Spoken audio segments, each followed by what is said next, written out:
General business notice number 1, standing in the name of Ms Uibo, to move a motion concerning an economic development and infrastructure program.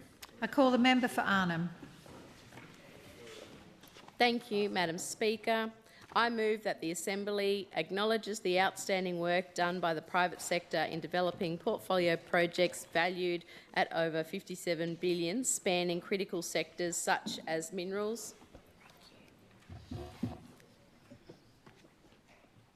and resources, digital innovation, renewable energy and agribusiness, and commends the 2024-25 Northern Territory's infrastructure program for its significant contributions to building a better territory, fostering economic development and improving the quality of life for all Territorians.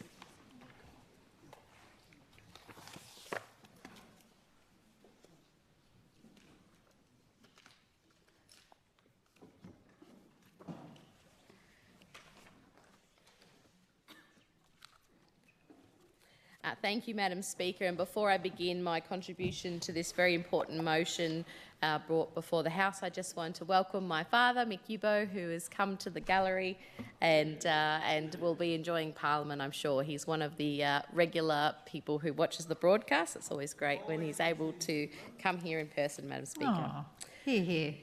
Madam Speaker, Territory Labor is always proud to talk the Territory up because we love this place. We are proud to see Territorians succeed and want to ensure that every Territorian, no matter where they live, no matter how much money they have in their pocket, have the chance to thrive.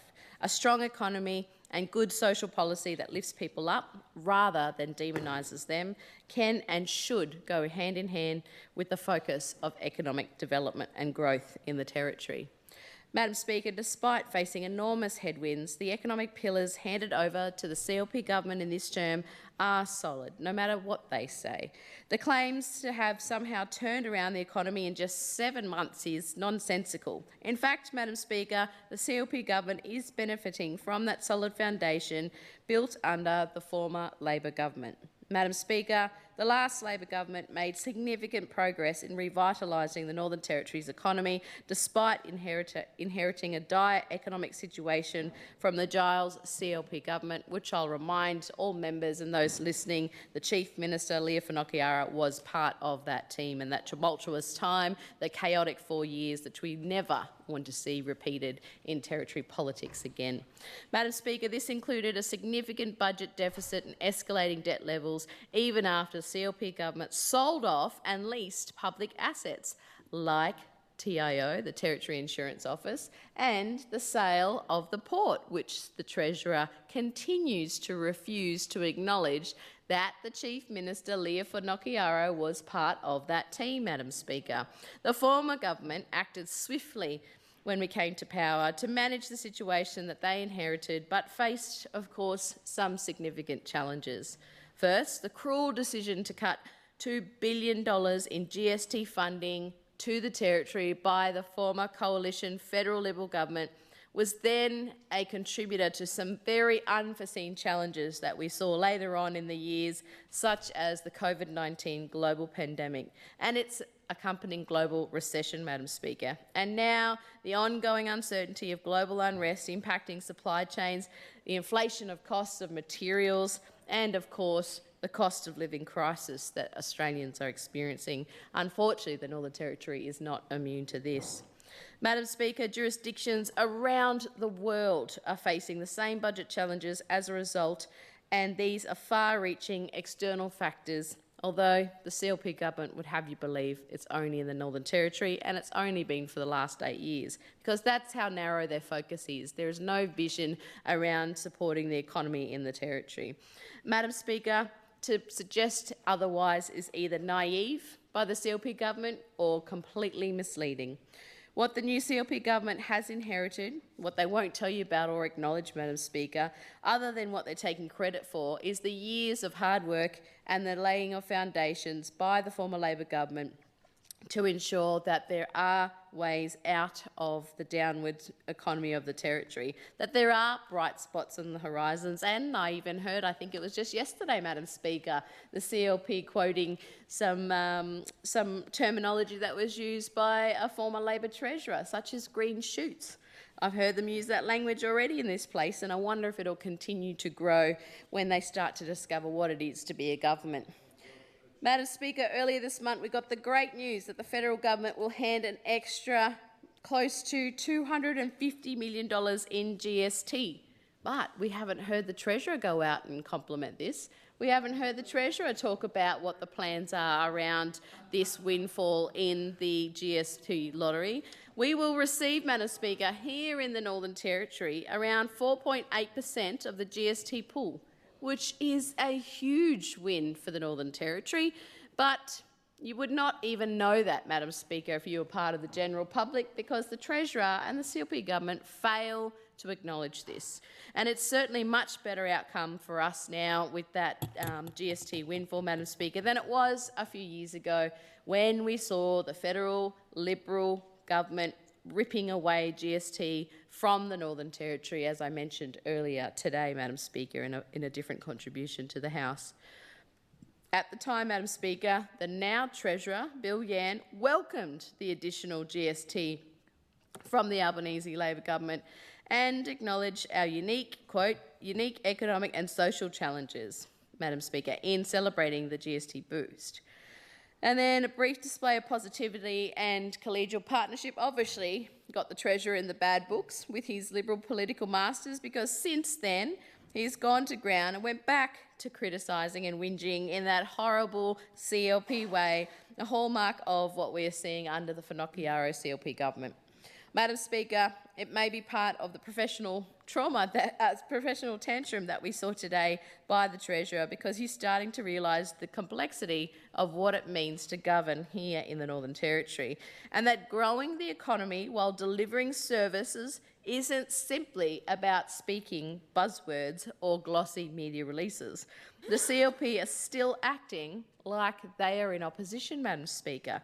It takes hard work and sustained effort to move the Territory forward, and the current CLP government is not a heavy weight. They are lightweights and unfortunately unable to work in that hard, sustained way to benefit the Territory and particularly the economy. Madam Speaker, last week I had the pleasure of attending the important Darwin Major Business Group event, where they presented the Over the Horizon Economic Report prepared on behalf of the AEC Group. The report talked about the importance of stimulating private sector investment. While it is always a timely reminder, this is certainly nothing new to all of us, Madam Speaker. Madam Speaker, last week I said at the lunch that this has been a focus of every government in the Northern Territory since we achieved self-government in the 70s. The report broke down how we need to achieve this by investing in enabling infrastructure, by expanding industry and developing our Territory workforce. When I think about the work of the former Labor government, Madam Speaker, I know that there are three key ingredients to sustained economic prosperity. We're given plenty of focus and was about leaving a very strong foundation, which, of course, we still hope that the CLP government will look to build on. Madam Speaker, we don't expect the CLP to be gracious about any of this solid groundwork, which I've mentioned before, or even to acknowledge it. But for the sake of Territorians, Madam Speaker, we are pleased that there are some of these elements still in train and they haven't cut and axed everything, which is normally in their DNA. Madam Speaker, we all know that the CLP like to rubbish the Tiger Brennan overpass. It's exactly these type of enabling infrastructure projects that will make a difference to the Territory in the long run. We know the great Territory company Sitzler is the contractor completing this huge project. And I spoke at the lunch last week, Madam Speaker, about a great story that Sitzler, the engineers of Sitzler spoke to me about. First-time technology of being developed and used and implemented in real life, in the practical sense, at that Tiger Brennan overpass, Madam Speaker. It is the first overpass in Australia, they think maybe the world, but definitely in Australia, to use technology and engineering to be able to take the weight of a road train taking over that overpass. So whilst the CLP continue to rubbish projects like that and the amazing company who is doing that work, we know that there is technology that is leading the rest of the nation right here in the Northern Territory. Madam Speaker, it's also an example of how the Territory Government, when they work in partnership with the Federal Government, can get things done to the betterment of the Territory. And I strongly suggest, Madam Speaker, that those opposite do take the time to learn the important lessons of the past so they do not repeat these mistakes in the future. When we work with the Federal Government, Territorians are the beneficiaries, Madam Speaker. When we pick fights with the Federal Government for petty political reasons, it's Territorians that lose out. It's a pretty simple lesson. They don't need to learn that themselves. It's been done in the past. We just don't want to see it repeated, Madam Speaker. As I mentioned, the Tiger Brennan Overpass will provide a safer and more reliable route for travel for Territorians in a very growing area, Madam Speaker. But it will most importantly enable safer and more efficient freight movement to and from the East Arm industrial area, so we do not see those horrific accidents that caused fatalities of the past, Madam Speaker. The former Territory Labor government absolutely understood the importance of enabling infrastructure, investing significantly in the road network to support industries with freight and logistics, including the gas industry roads upgrades program, jointly funded with the Federal Australian Government. Madam Speaker, in terms of expanding industry again, there is much to build on here thanks to the work of the former Territory Labor government. We hear the Deputy Chief Minister belabouring his support for the gas industry, but economic strength requires diversity, Madam Speaker, which is why the former Labor government invested in growing and developing a wide range of existing and emerging industries, including agriculture, fisheries, renewable energy, digital technology, critical minerals, tourism, defence industry support, construction and much more. Prior to the last Territory election, Madam Speaker, there were 24 projects aiming for final investment decision, or FID, most business people will call it, in the next 12 to 24 months. And let's hope the CLP government has not dropped the ball on any of those 24 projects that have basically been handed over for safekeeping through the next term of government. When it comes to workforce development in the Territory, Madam Speaker, again, this is an area that the former Labor government invested in heavily. We welcomed, most recently, just last week, Madam Speaker, the Designated Area Migration Agreement that was signed off, and the hard work that has happened previously between the Northern Territory Labor Government and the Federal Labor Government. We applaud Minister Kerle for continuing that work in her department, although there's been those machinery of government changes. Continue that work, and the fruits of all of that labour, politically Labor and obviously hard work of the public service Labor, was able to see that next iteration of the Dharma signed. This will be a significant investment. This will continue a significant investment for job pathways and growing the skills in the Territory that we need for jobs both now and into the future, Madam Speaker, and particularly through the focus of apprenticeships and traineeships. So this is great news for the Northern Territory. And I know the member for Fong Lim, you were there at the signing too, I note that. But the great news stories that continue to be celebrated by the CLP government, we will be there to back you guys in, but there is little to no grace in acknowledging that that work has taken many, many years.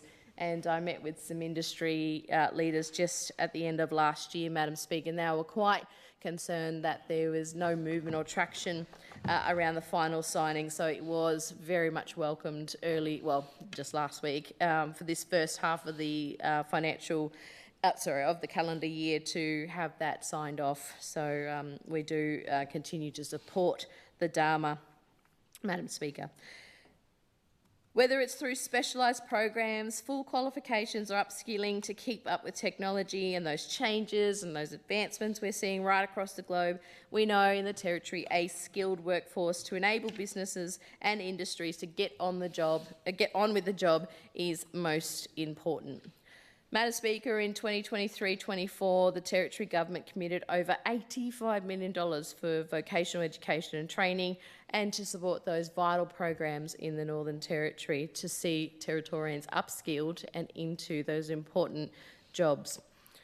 There is in the order of 4,000 apprentices and trainees here in the Territory, Madam Speaker, and around 1 in 3 of those trainees and apprentices are female, and around 1 in 3 of those trainees and apprentices are Aboriginal, and that is fantastic, Madam Speaker. We want to see more of this, and we will continue to support those programs when they make a difference and provide those opportunities and pathways for Territorians. Madam Speaker, we hope that the new CLP government maintains the focus on growing our skilled workforce through apprenticeships and traineeships so that we can have workforce ready to take up the many opportunities coming down the pipeline when it comes to jobs and growing the Territory economy.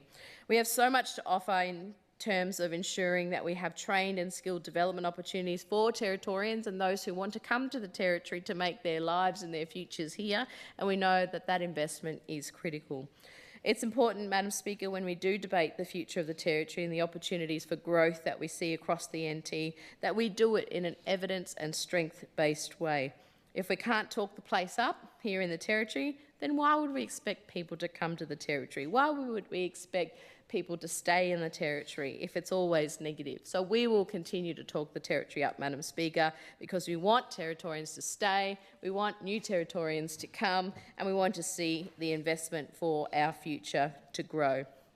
On this point, Madam Speaker, I do urge the CLP government to follow their lead of their own Under-Treasurer and be truthful about the state of the Territory economy instead of the relentless negativity that is becoming, unfortunately, a trademark of the CLP government. Madam Speaker, the Under-Treasurer of the Northern Territory, Mr Tim McManus, pointed out in his NT Economic and Fiscal Outlook report, which was much spruiked by the new CLP government at the time, that the Territory economy strengthened in 2023-24, with the state of final demand growing by 4.1%. The Under-Treasurer, Mr McManus, said this completely exceeded Treasury's own expectations. But again, crickets from the CLP government. Madam Speaker, economic growth as measured by gross state product was higher than forecast in the pre-election fiscal outlook. Mr McManus, a highly competent and knowledgeable public servant who has served the Territory with absolute dedication and distinction over many decades, goes on to say, and I will quote the Under-Treasurer, Madam Speaker, and I quote Mr McManus, "The stronger finish to the years reflects a surge in private and public investment and a more resilient household sector, which has been supported by recent Commonwealth tax cuts." This is not part of Tim McManus, but that's thanks to Prime Minister Albanese. Continuing, Mr McManus said, "and improving real wage outcomes. Real wage growth is now positive as the new bargaining agreements come into effect that recognise and offset recent cost of living pressures. Inflation pressures continue to ease in Darwin. Inflation has declined in the Territory for 6 consecutive quarters to be 3% in June 2024, well below the national average of 3.8%. And it is expected to return to the RBA target band of 2% to 3% later this year," ending the quote of Mr Tim McManus, the Under-Treasurer of the Northern Territory. Madam Speaker, we know that Bill Yan, the Northern Territory's CLP Treasurer, loves wringing his hands and carrying on dramatically about how terrible everything is and how dire everything is in the Territory, failing to talk the Territory up. But the economic does have solid foundations, as quoted by his own Under-Treasurer just a moment ago, despite seeing the many external factors and historic challenges in the Northern Territory. The CLP's relentless negativity will be draining on all of us, not just in this chamber, Madam Speaker, but Territorians and businesses and industry for the next 4 years if they maintain the talking the Territory down sentiment. Madam Speaker, the work that I read that was commented on by the Under-Treasurer didn't happen overnight, and it didn't miraculously happen in the last 7 months since the August election either. It is a result of careful fiscal management and a strong economic vision over the many years, and the legacy of the former Labor government to lay these foundations. Yes, there's been ups and downs, there has been projects that haven't got off the ground, but there was vision, Madam Speaker, and we do not see any of that from the CLP government. When it comes to mining, Madam Speaker, The way the Deputy Chief Minister goes on about mining, you'd think that he'd invented it himself. But Member for Nelson, unfortunately, he didn't, Madam Speaker. The mining industry has been and continues to be a cornerstone of the Northern Territory's economy, as has been so for many decades, driving regional development and economic opportunities across the beautiful and vast Northern Territory. And Madam Speaker, I take the moment to remind the Deputy Chief Minister that it isn't the only industry in the Territory. It is an important one, but it's not the only one. And I wonder how those working in agriculture and fisheries and renewables and tourism and the many other incredible and diversified industries that bring to the table dollars for the Territory, right across the Territory, that never get a mention or a look-in by the Territory's CLP government. I wonder how they feel, Madam Speaker. Like other industries, they get on with the job, Madam Speaker, because they know they play a vital role in the Territory's economy, and particularly when it comes to the opportunities in supporting remote communities and fostering opportunities for economic growth at the local and Territory level. Last year, Madam Speaker, petroleum and mineral exploration investment reached $545 million, the second highest on record. Santos's Barossa gas project is on track, Madam Speaker, to produce first gas later this year, I understand, 2025, delivering billions into the local economy and supporting hundreds of local jobs. Again, the foundations have been laid under the former Labor government. We do not expect the CLP government to even mention any of that hard work. They will be there to celebrate it, I'm sure, and take credit, though. This has been many years in the making, Madam Speaker, and not just the last 6 months of the change of government. Castilia Resources Rover 1 is a $279.5 million project to produce downstream critical and precious minerals in the Barkly region, Madam Speaker. 125 kilometres north of Alice Springs, the Nolans Rare Earth Mine and Processing Facility will see the country's first ore-to-oxide rare earth processing operation, which will create hundreds of jobs available in the Territory. Madam Speaker, we know that there is community concern around onshore gas and the new industry that is forming, which is why, in government, the former Labor government did the work to ensure developing the onshore gas industry, which again happened under Labor, I'd like to remind the CLP, was done responsibly and sustainably with decisions based on data, science, to ensure Territorians had confidence that their government was doing everything in the right way with processes and mechanisms and not hiding away from public scrutiny. Madam Speaker, the former Territory Labor government implemented all recommendations of the Pepper Inquiry, 135 there were, Madam Speaker, to ensure that onshore gas activity took into account environmental, social and cultural considerations. At the time, we reformed the legislative framework for mining to ensure regulation of its environmental impact sits with the Minister for Environment to keep it segregated, Madam Speaker. We completed the Strategic Regional Environment and Baseline Assessment, or SREBA, most people will know as the terminology or the acronym, for the Beetaloo region, with extensive data and information collected on plants and animals, as well as social, cultural and economic values. Madam Speaker, the onshore gas industry is now well on its way in a regulated, sustainable way of working, and we are likely to see the first gas soon from Beetaloo, as I understand.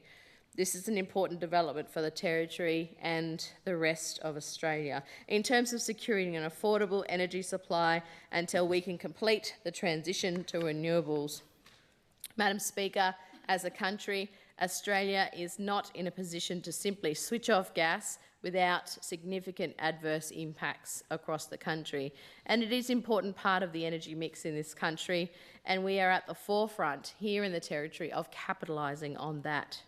Madam Speaker, these are just a few of the significant mining projects in development across the Territory, and might I remind the House, all approved under the former Labor government.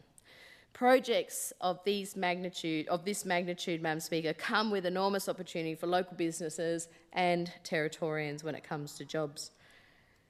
A key focus for the former Labor government was to ensure these opportunities were maximised by working in partnership with bodies like the Industry Skills Advisory Council.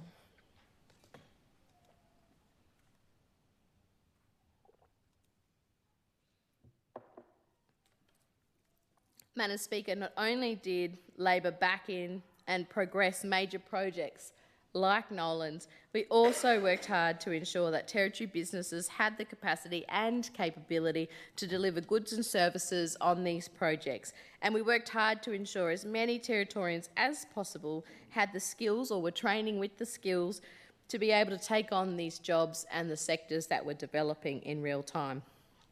Yet, Madam Speaker, we are left quietly waiting to hear any plans from the CLP government about skilling up Territorians or Territory businesses that do not even seem to be in the factor of their thinking at the moment. Obviously, they can't govern and do more than one thing.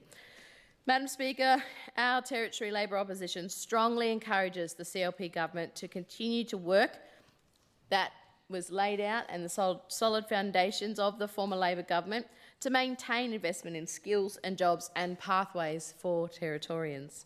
Labor has always supported and encouraged the growth of a safe, competitive, innovative and sustainable resource industry that builds the economy for all Territorians. We support the resources industry to ensure that there are local jobs created and that this underpins Territory local businesses and the opportunities to build and grow Territory businesses. Madam Speaker, we support the efforts the CLP government is doing on the same vein when it comes to job creation, but unfortunately we see less and less of those plans and more of the petty and small-minded talk that unfortunately is becoming a bad habit. When we took to government in 2016, Madam Speaker, 2 terms ago, the Territory Labor government's international reputation was an absolute joke because of the former CLP government under the Giles era. The former Labor government did an enormous amount of work to create a stable investment environment and backing in the industry, and we strongly urge the CLP government to continue to build on this legacy. Madam Speaker, when it comes to defence, we think it is very pleasing to see that the Chief Minister does understand what an economic driver is for the investment in the Territory when it comes to defence. With the $18 billion of planned investment in North Australia alone over the next 10 years, as outlined in the 2024 National Defence Strategy, the restructured Integrated Investment Plan, these plans, Mr Deputy Speaker, there is a lot of positive news for the Territory in the defence space. The Masters Builders, Mr Deputy Speaker, their report, the $1 billion partnership report on defence investment, identified the following items. $6 billion of investment over the next 4 to 5 years, with approximately $3 billion from the Australian Defence Forces and $3 billion from the US Department of Defence. An extra 7,600 jobs in the top end, an estimated 4,300 in construction and 3,300 across the economy. And, Mr Deputy Speaker, a potential uplift of economic activity of nearly 5% should the majority of those investments be captured by local businesses here in the Territory. A very exciting investment and process to follow continually, Mr Deputy Speaker. As we know, the Territory is home to a vibrant defence industry, and with over 1,000 businesses actively involved in the market and supply chain in the Territory, indeed, this is an area of economic growth. Decades of development and growth have established the Territory as a trusted partner for defence, Mr Deputy Speaker. Local businesses have worked hard to ensure they can meet the needs of defence, investing in quality assurance, integrated management systems and upskilling staff. Contracts are going to local businesses because they get defence, Mr Deputy Speaker. This is opening up more apprentice and traineeship opportunities for particularly young Territorians, for First Nations Territorians and for female Territorians. Our capability and capacity grows, and the benefits to our economy, and particularly the circular economy, Mr Deputy Speaker, will continue to flow. Mr Deputy Speaker, understanding Order 43, can I please seek an extension? Leave granted? Yeah. Leave granted. Thank you, Mr Deputy Speaker. Mr Deputy Speaker, I will be keeping an eye, as well as my team will be keeping an eye, especially on the work going on in my electorate of Arnhem when it comes to Tyndall RAF Base. The work at RAF Base Tyndall will include the redevelopment of facilities to maintain the capability of the base, including expanding the base infrastructure and trunk engineering services to support demand growth, replacing facilities or equipment at the end of their useful and economic life, and upgrading infrastructure to reduce ongoing maintenance. Mr Deputy Speaker, I know how much our federal Labor colleagues back defence investment here in the Territory, and we will continue in the Territory Labor opposition to work with them to ensure this remains a key economic boosting sector for the Territory. When it comes to renewables, the worldwide transition to cheaper, cleaner, greener renewable energy presents incredible economic opportunities for us here in the Northern Territory. The work of the former Territory Labor government identified this many years ago, releasing the roadmap to renewables in 2017 and setting a target of 50% renewable energy by 2030. A very ambitious target, Mr Deputy Speaker. The roadmap also made clear the significant economic benefit to be leveraged from our abundant solar resources, our proximity to key export markets such as Asia, and I have seen the CLP government talk about this, the ministerial report that Minister Cahill brought in last week, which we spoke to, the importance of those Asian relationships to be continued. We do support that. Our proven expertise in the energy export market and our commitment to net zero places us in a very favourable way, Mr Deputy Speaker, when it comes to being the capital city of the north of Australia, as well as closest to our Asian neighbours.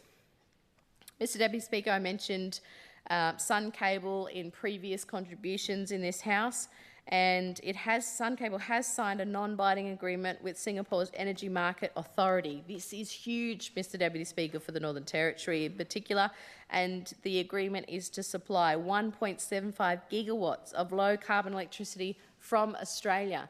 And where do they want to do it, Mr Deputy Speaker? Right here in the Northern Territory, just outside of our beautiful, my beautiful region of Big Rivers, down in the Barkly. And I know that this is a very exciting opportunity, not just for the Territory, but indeed for the country. Sun Cable's AA Powerlink is proposed to include the world's largest solar farm, which will operate in the Northern Territory for the next 70 years. AA Powerlink is a program of works comprised of two unique projects, Darwin Link and Singapore Link. Darwin Link will deliver onshore generation, 800 kilometres of overhead transmission and connection to be able to support new green industry in Darwin.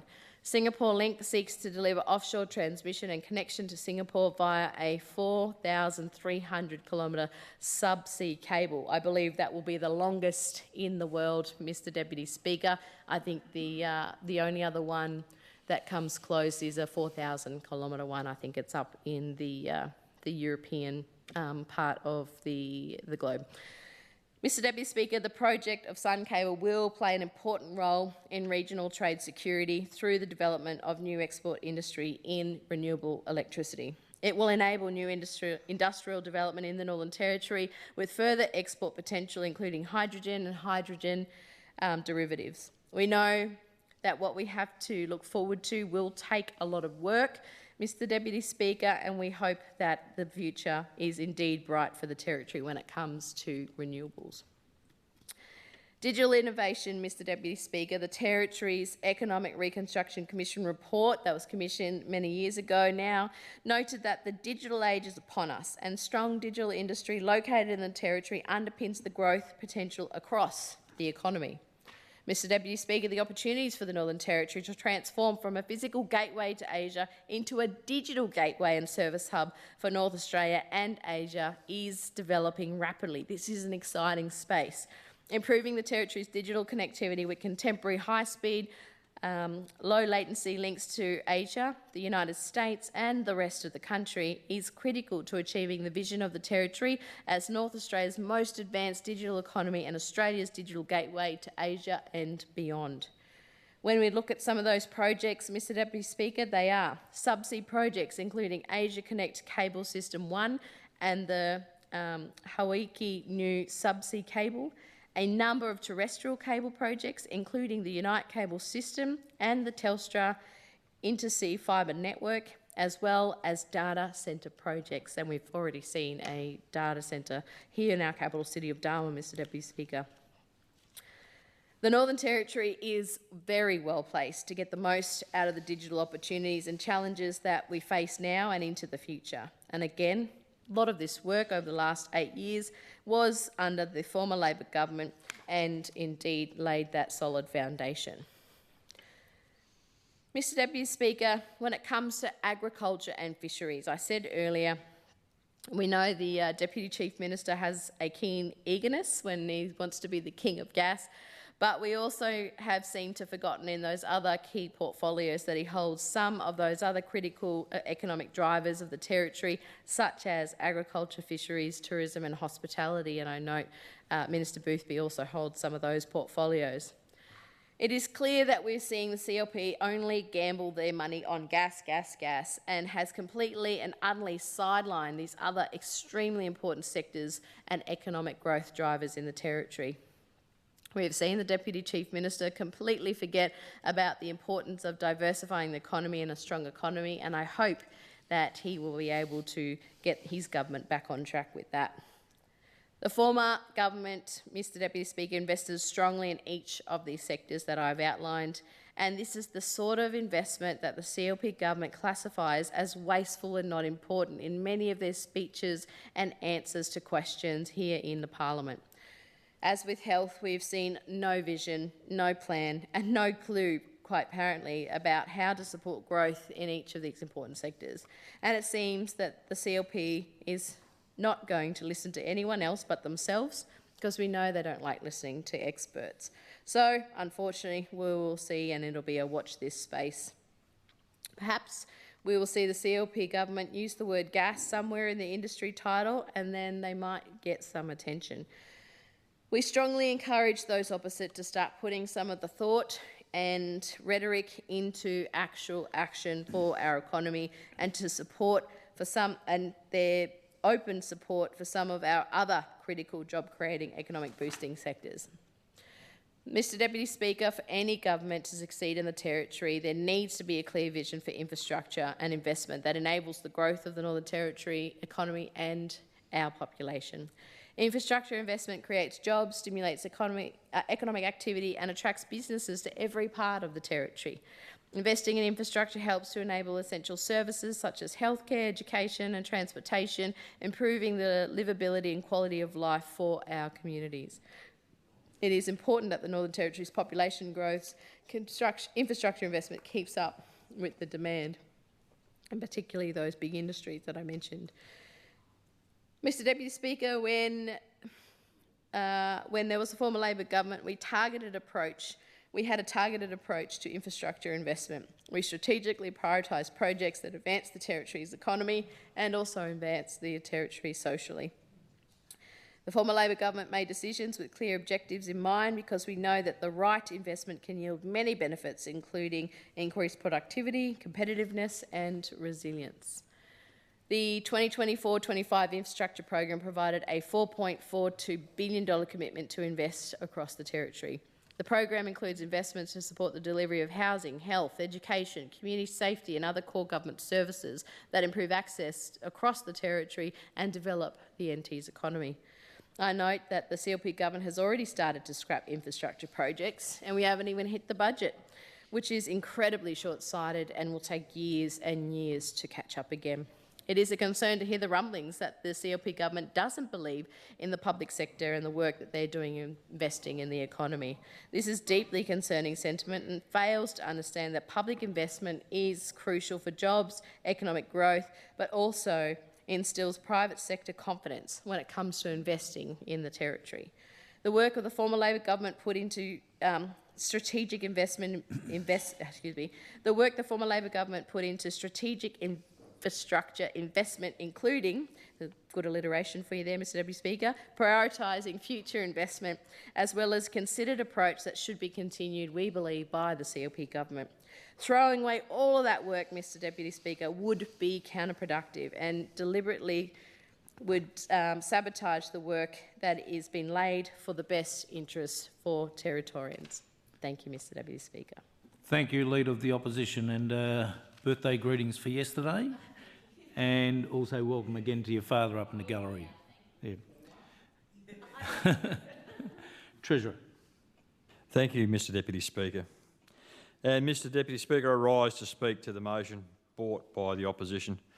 And whilst I can agree to some of it, I can't agree to a lot of it. And I certainly acknowledge, Mr Deputy Speaker, the outstanding work done by the private sector in working across the infrastructure portfolio and working towards driving our economy here in the Territory.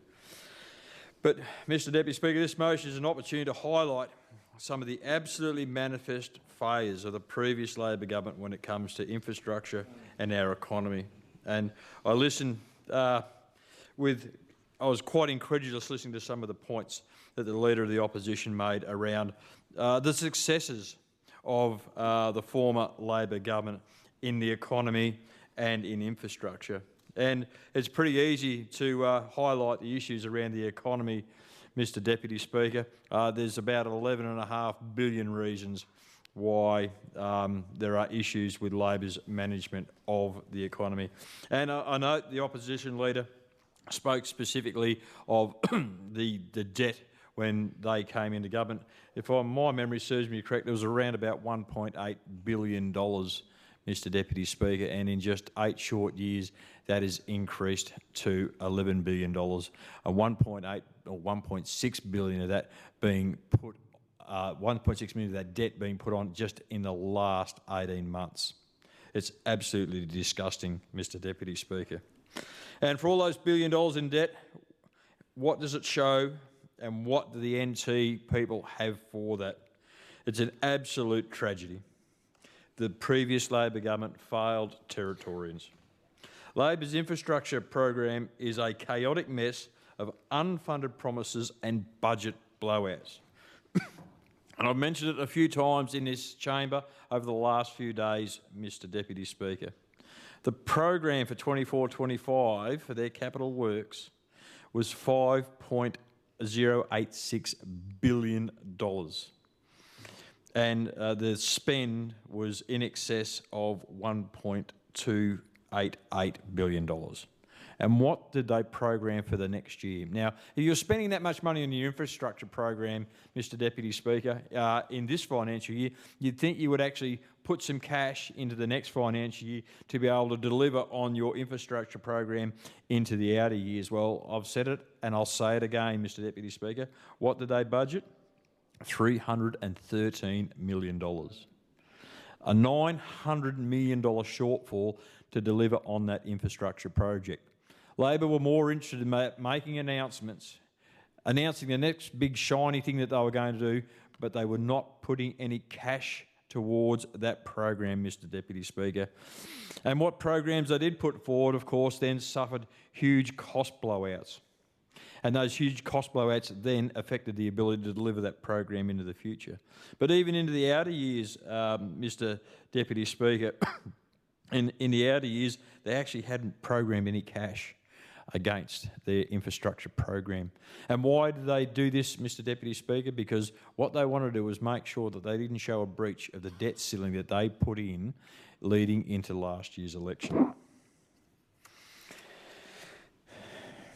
Not only did Labor fail to fund projects despite announcing them, but the projects they did manage to get off the ground, as we know, blew out in cost by orders of magnitude. And I asked myself, what the hell were they thinking? What were they thinking when they decided to build not one, but 2 new art galleries? Now, Mr Deputy Speaker, I shouldn't call you Madam, the people of the Territory can continually ask me, why are we spending money on art galleries when we need infrastructure developments in health, aged care, mental health, our roads and our communities and our health sector? Why are we spending money on that and not those all-important pieces of infrastructure for all Territorians? And I ask myself the same question, Mr Deputy Speaker. They just kept announcing projects every year, to make it look like they were doing something, but in reality, they were doing nothing. Because, Mr Deputy Speaker, it's really easy to announce a project, but I can tell you now it's much harder to fund and deliver that project, and that's where Labor fell over. Take, for example, the lofty promise to underground power across Darwin's northern suburbs.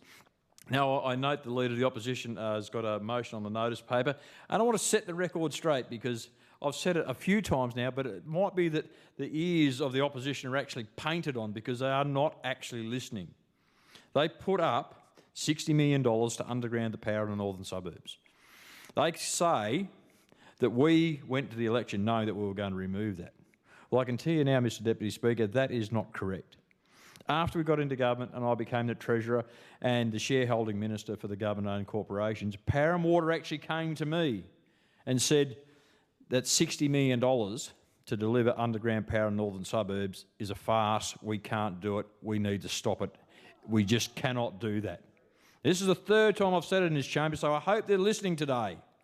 Power and Water came to me as the shareholding minister and said, we can't do this, there is not enough money. So my response to Power and Water is, okay, if $60 million is not enough, what's it actually going to cost to go and underground the power in the northern suburbs of Darwin? So they went away and actually did the work. And they came back to me with a number, Mr Deputy Speaker, and that number is in excess of $500 million. $500+ million to underground the power in the northern suburbs, and that's being conservative, absolutely conservative. So this is what Labor were doing. They were gaslighting the people of the northern suburbs, telling them something that they couldn't deliver, but that is the modus operandi of those opposite. Let's make a big announcement, let's make it sound great, but there's no money for it. And when it comes time to do it, okay, we're going to have to go and borrow and borrow and borrow, and that's why our debt kept increasing and increasing and increasing. But did Labor care? No, Mr Deputy Speaker, it was just another announcement which they thought they could perhaps swing a few more votes. Well, it didn't work for them in the northern suburbs, Mr Deputy Speaker, I can tell you, and you're sitting in that chair is a testament to that. Labor fell way short when it came to competent economic management. What was driving Labor to make such incompetent decisions? Well, we all know why. Sitting in Budget Cabinet worrying about the optics of breaching their own self-imposed debt ceiling in an election year, they deliberately pushed out spending and deliberately reduced funding or didn't fund projects at all. And that's what we're finding as we're going through working out this year's budget. And it's all been laid bare, Mr Deputy Speaker. All the hidden funds or the lack of funds, the projects and programs that they had on their books, but there was no money attached. They were just hollow promises. And they were worried about being seen as incompetent, Mr Deputy Speaker, because they are incompetent and they know it. They pretend to understand the private sector, but in reality they are too self-absorbed in arcane Labor politics. Plotting, factions, identity politics, they have no real understanding of the real economy. And they go straight from union politics to becoming MLAs with very little real-world experience, very little commercial experience. Most have never had to run a business to make sure the overdraft is paid, make sure they have enough money in their account to pay their employees. It's very easy for Labor when it's not their money and it's other people's. And I listened intently when the Leader of the Opposition spoke about the Darwin Major Business Group's function last Friday.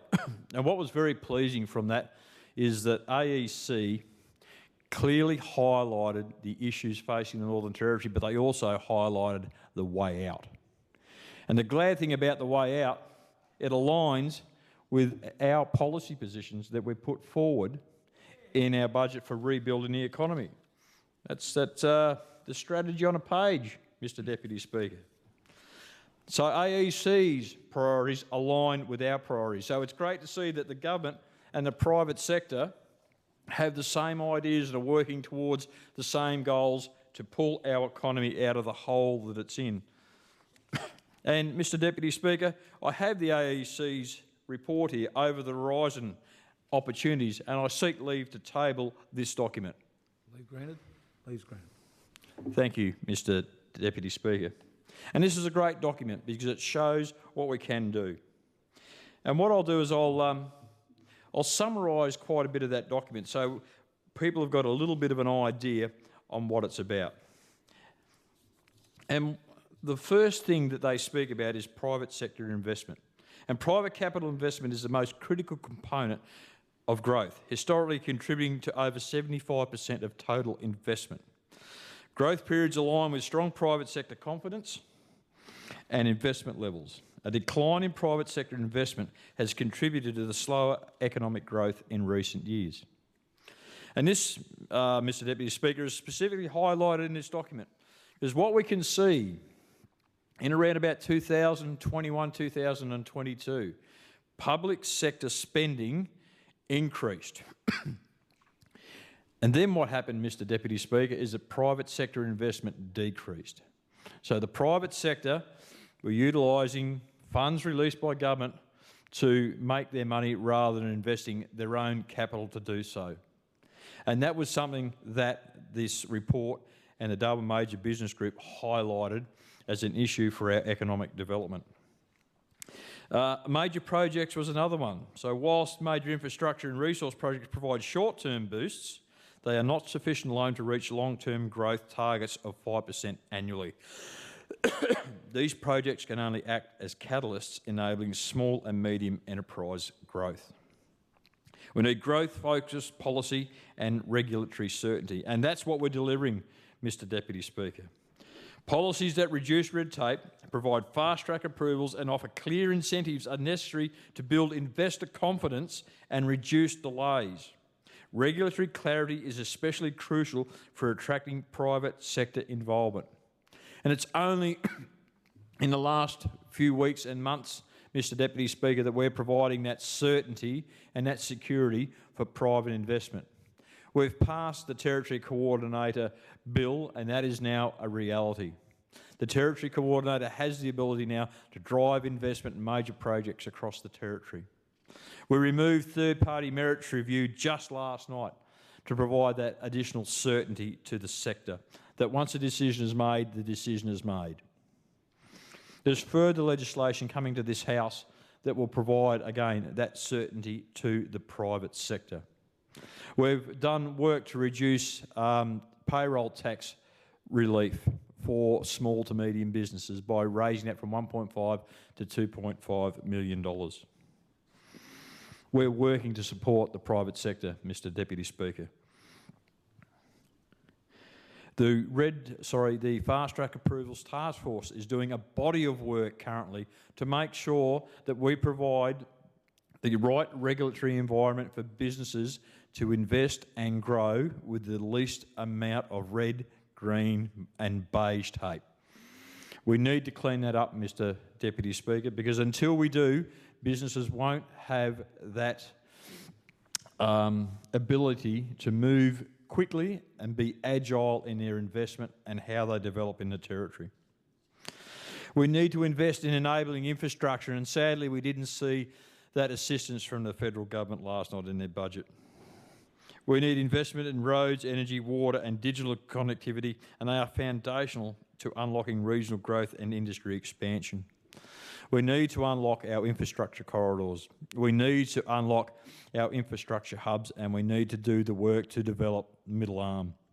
And we need that money out of equity into cash, into grants, so we commence that work to drive these projects forward, to provide that enabling infrastructure for our private sector to come and invest. Workforce shortages, of course, are a major barrier.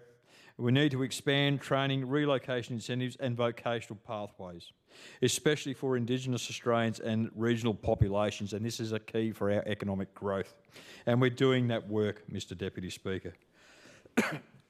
We need to attract and retain a skilled workforce, and that's closely tied to other drivers like livability and housing. And again, these are pieces of work that the CLP government is doing now.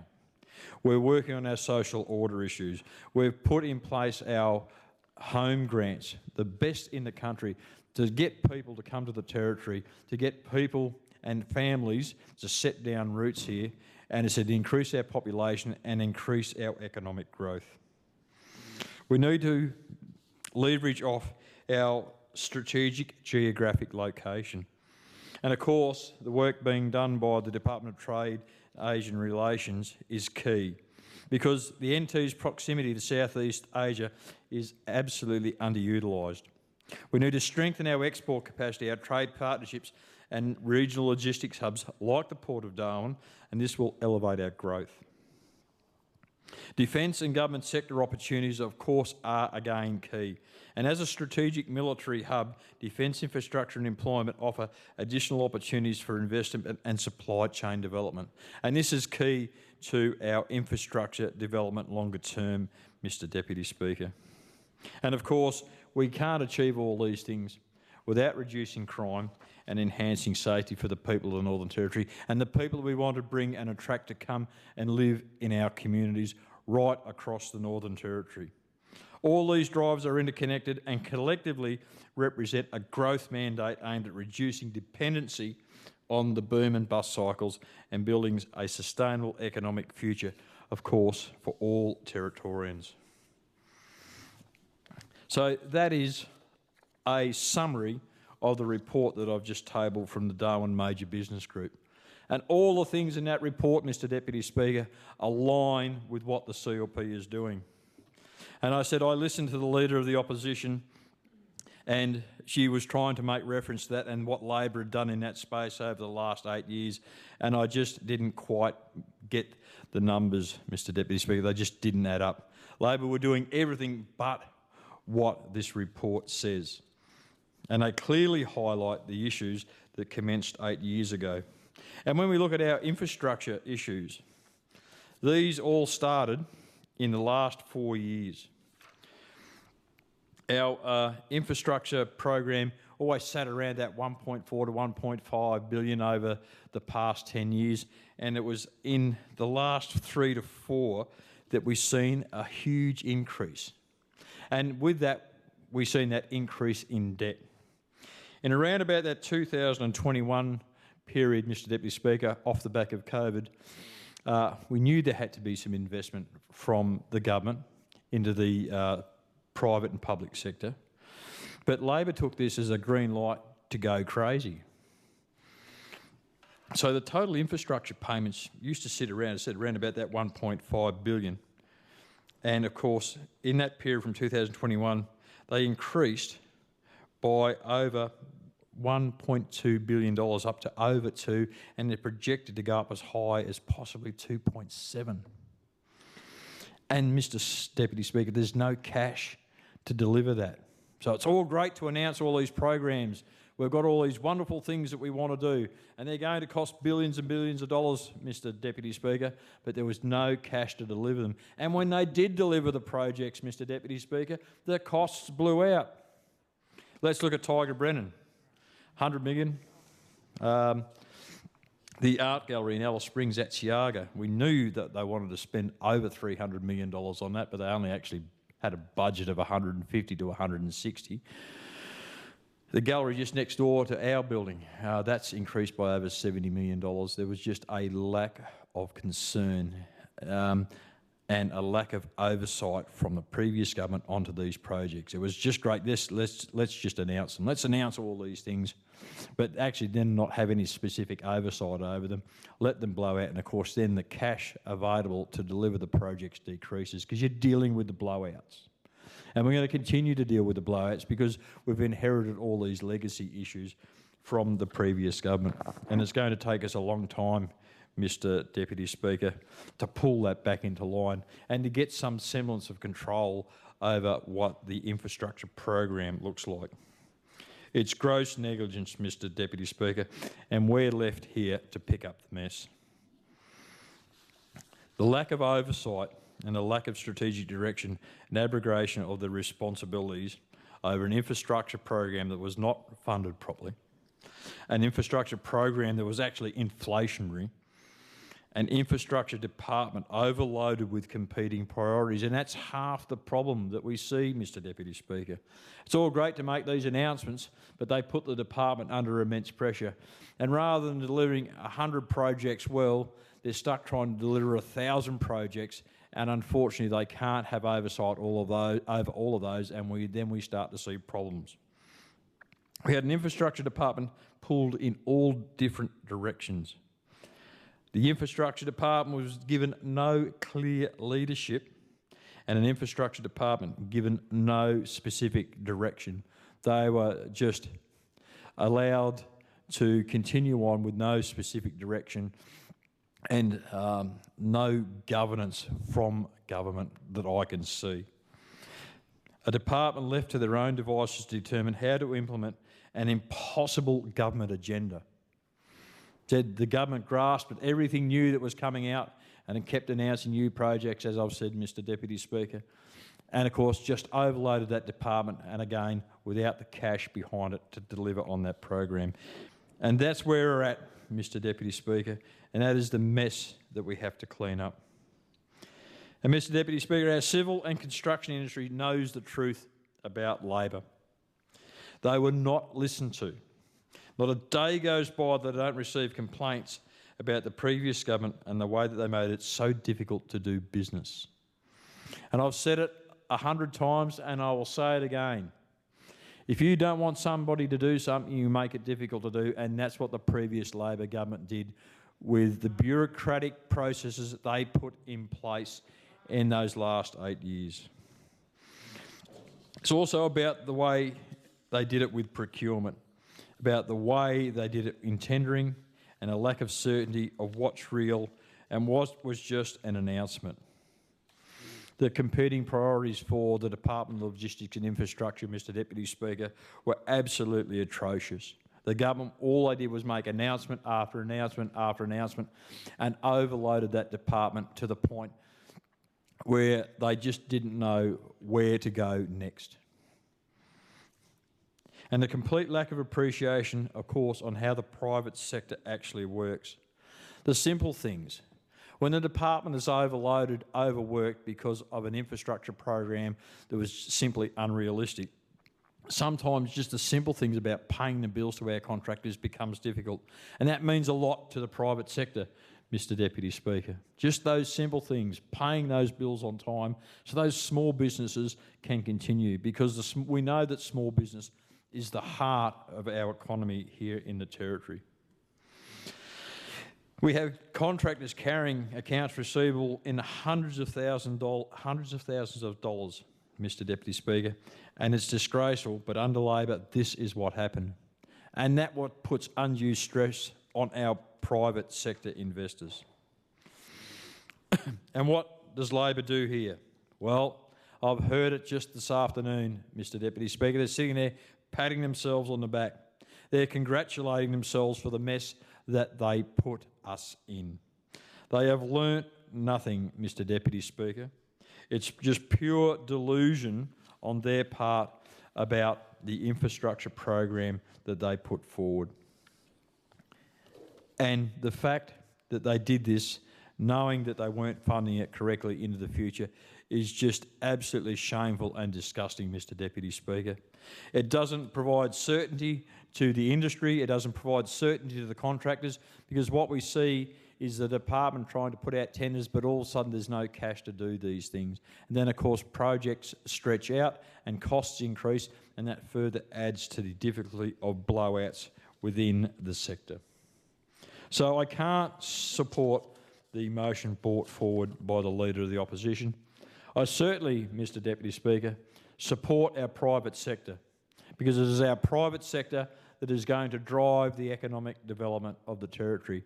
Private sector investment is what is going to pull our economic nightmare out of the hole. The economic nightmare that those opposite put us in over the past 8 years.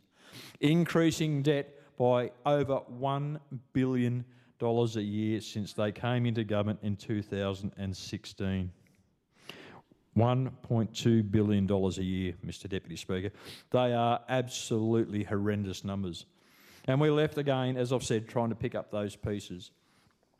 And now we have to deliver on an infrastructure program that Labor put in place, and there's works underway that we certainly can't stop, and we have contractors out there doing the work which have to be paid, which means we're going to have to go out and borrow money, Mr Speaker, to pay those contractors, to pay those businesses so that they can pay their employees and, of course, their debtors so that they can keep delivering, because Labor did not put any money in the forward budget for that infrastructure program. It just beggars belief why that would happen, Mr Deputy Speaker. I just don't get it. So now we're in a position where we're going to have to go out, borrow more money just to cover Labor's incompetence and their inability to deliver an infrastructure program that really actually delivered for Territorians, Mr Deputy Speaker. They should have been investing into infrastructure that grew our economy, that gave ability to our private sector to invest and grow. But we've seen money put into projects that had very, very little economic development for the Territory. It was very, very short-sighted in what was put forward. And we know that there was a lot of pet projects put in there, and let's never forget the shadeless shade structure on Kavanagh Street. And Mr Speaker, every time I walk under that, I've got to wear a hat, otherwise I get a sunburnt head. I get a crosshatch sunburn on my head because they couldn't grow a vine up over that. But the one thing they could do, I can tell you, Mr Deputy Speaker, is they could grow debt. If they could grow a vine like they grew debt, they would have covered the entire Kavanagh Street with a shade structure, and it would be lovely under there. But unfortunately, they can't grow vines like they grow debt. And they are just some of the things that they've failed to plan and think ahead and be strategic about what they were doing in our infrastructure program. Is the issues that we face now ongoing, and the issues that this CLP government are now having to deal with and repair. Because they failed to plan, they failed to prepare, and of course we all know what the saying is: when you don't plan, you don't get the performance that you need, and I'm going to keep it clean, Mr Speaker. But I can't support the motion brought forward by the Leader of the Opposition. I certainly support our private sector and always will, and I don't agree that with the Leader of the Opposition on how great their infrastructure program is, because it has failed to deliver for all Territorians, Mr Deputy Speaker. Thank you, Treasurer. I call the next member to speak in debate. Member for Gwadja. Thank you, Mr Deputy Speaker. Madam Speaker, I will take the opportunity to speak on this general business motion this evening and to highlight a number of key projects under the previous government and under this government in regional and remote areas of the Northern Territory, because investing in regional and remote areas of the Territory is a very important thing to do, Mr Deputy Speaker. The Northern Territory is a pretty vibrant place, and the Territory, we need a strong and inclusive economic development plan to ensure that our regional and remote areas are not left behind. The Northern Territory, Mr Deputy Speaker, has incredible potential. Our people, our landscapes and our industries are diverse, resilient and full of opportunity. But to unlock that potential, we need to be thoughtful and forward-thinking. Economic plans that don't just cater to our urban centres, but prioritise the growth and prosperity of our regional and remote communities. Right now, we are facing a gap in leadership and vision when it comes to economic development in these regions. The CLP has no real economic plan for the regions beyond what already exists. They continue to rely on a few ongoing projects without laying the groundwork for long-term growth, sustainability and innovation, and that's not good practice. I do acknowledge that the government are talking about the resource sector, and whilst I'm not suggesting that that is not worthwhile, it isn't the only sector in the Northern Territory. Regional and remote communities are the backbone of the Territory, from our pastoral heartlands and our natural resources to our tourism hotspots and cultural assets. These assets and areas drive much of our economy. But it's not just about numbers. These communities hold the soul of the Territory. our history, our culture and our future. Without proper economic planning, Mr Deputy Speaker, we risk losing those vital connections. Without investment in infrastructure, education, housing and job creation, we leave people behind. Economic development in the regions isn't just about creating jobs or boosting GDP. It's about ensuring equity. It's about recognising that every Territorian, no matter where they live, deserves access to opportunity. They deserve roads that connect them to services. They deserve schools that connect them to education. They deserve housing that shelters them and industries that employ them. What we need, Mr Deputy Speaker, are bold and ambitious plans. Investment in emerging industries like renewables, agribusiness, technology to create jobs for the future. Infrastructure that opens up access and connectivity, ensuring that no community is isolated, Mr Deputy Speaker. And certainly support small business, the lifeblood of our regional towns, to grow and thrive, and meaningful partnerships with traditional owners to ensure economic development respects and uplifts culture and country. The future of the Northern Territory cannot be built on short-term thinking. It must be built on sustainable, inclusive growth that benefits everyone, from Darwin to Alice Springs to the most remote communities in the Northern Territory. Mr Deputy Speaker, we do need to continue that important work. We do need to continue to demand better services, better investment. We must insist on plans that look beyond election cycles and towards the next generation, investing in people, our land and our shared future. Mr Deputy Speaker, when we talk about investment in our regional and remote areas, and we talk about infrastructure, it is important to not just measure the investment by a sum. Investment in remote and regional communities creates opportunity. Through remote housing, subdivisions, we see repairs and maintenance. We see job creation, not only for our wonderful Territory businesses being able to do the work in remote locations, but also the opportunity afforded to many remote Territorians to engage in those projects, to look at the development and skills enhancement, to work on those sites. I know a number of construction companies in Central Australia working in our remote communities, building houses, employing local people from those communities to be involved. Every time we invest in a Territory road, we are essentially investing in Territorians, both economically and developmentally. They're able to have opportunities to work on those roads. I've been out on many roads across the Territory, particularly when I'm travelling through the electorate of Gwadja, the second largest electorate in the Northern Territory, when you see the road crews and you see members from the local community nearby working on those roads, being able to have an income, be able to have access to employment on those roads. That is incredibly important, Mr Deputy Speaker.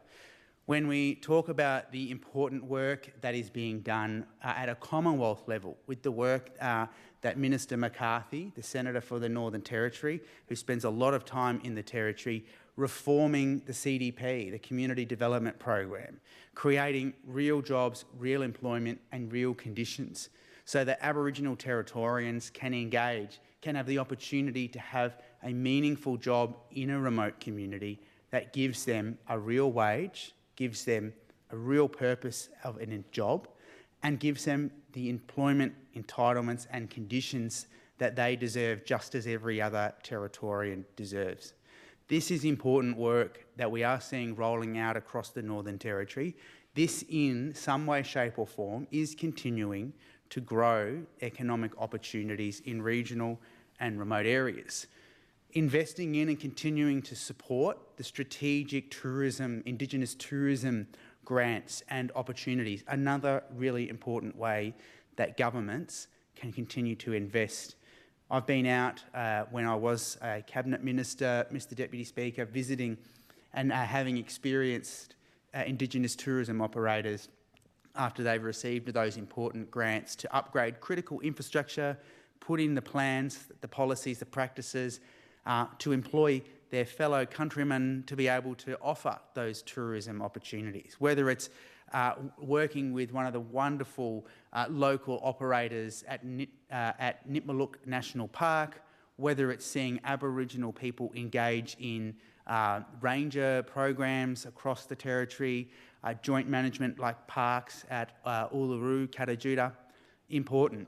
Investing in ranger groups as well is a fantastic way of growing the economy, because every time you're able to employ a local person out bush, recognising their enormous skills, their enormous understanding of the cultural and the landscape and the practices, again, that is addressing economic development opportunities in the bush, and it's incredibly important. Mr. Deputy Speaker, telecommunications, again, a huge issue, and we have seen amongst the developed nations, and we've seen across the Australasian region, when you increase telecommunications in areas that have suffered from poor connectivity, you see an increase in GDP. If we can continue to roll that out, we can continue to provide opportunities for regional and remote Territorians, whether it's in remote communities, pastoral properties.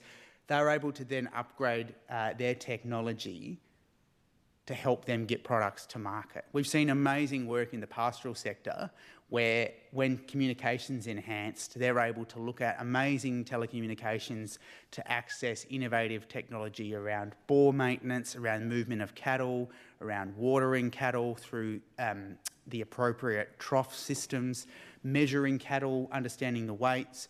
But also you look at the remote communities and the ability for them to be able to move to online portals to sell goods and services, incredibly important. Investing in those areas is very, very important. And the Northern Territory's creative industries is a huge economic generator. It invests something like $735 million into the Territory economy each and every year. It provides the opportunity for over 2,500 Territorians to be directly or indirectly employed through the creative industries. That's our arts community. And we absolutely need to value that contribution and the contribution of our arts community, because we might be small in population, but we are big in creativity, and we need to recognise the value that our arts sector brings. And it is incredibly important that we invest in those areas, because that's important for people, for recreation, but it's also people's livelihoods. The arts is the lifeblood of the Northern Territory. It is often a place where we can engage in understanding and seeing amazing works being created, important stories being told, and art by its very definition should be controversial, and we should welcome that. But it's an expression, it's creativity, and it's an important outlet for Territorians to go and experience. And I do acknowledge that there are fellow parliamentarians who are very supportive and invested in the arts, and if not them, I acknowledge that a number of their members, family members, work in the arts and do a fantastic job. So it's important to recognise the arts. When we look across as well, the Northern Territory Government has for a long time, again under the leadership of Mullindiri McCarthy, when she was the local government minister at the time, created the employment subsidy for local government to be able to employ more Aboriginal people out bush, to give them the opportunity to participate in the workforce. Incredible opportunity, and great to see that continue to roll out throughout successive governments to provide that platform in remote communities for people to engage in. Mr. Deputy Speaker, there are lots of good things to celebrate when it comes to the economy. There are also lots of things that need to be done to strengthen and respond to the economy. But it is also important to acknowledge that yes, work needs to be done in terms of the Northern Territory's economy, but we must make sure that that doesn't come at disadvantaging particular cohorts of Territorians, Mr. Deputy Speaker. It is important. We do need to see this government's commitment for investment in Central Australia. Central Australia is a land of enchantment. It is a land of great beauty, of magic and of amazing people. We do need to see additional economic investments and plans. Now, we know that that area is very rich in naturally occurring resources, but that cannot be the only economic driver for Central Australia. We absolutely need to see the investments coming forward in tourism, but we've also had the work around the National Aboriginal Art Gallery, the Atsiaga, as it's referred to, and that investment. And I acknowledge that the new government are working through their plans for that project. But again, we need to look at how we can diversify Central Australia's local economy. We cannot be an economy solely reliant on two resource sectors, one being naturally resources and one being purely seen as a social service town. We need to look at a number of other opportunities that we have before us.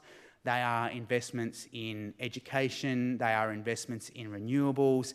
I certainly think that Alice Springs has the opportunity to become the solar city of the Territory again.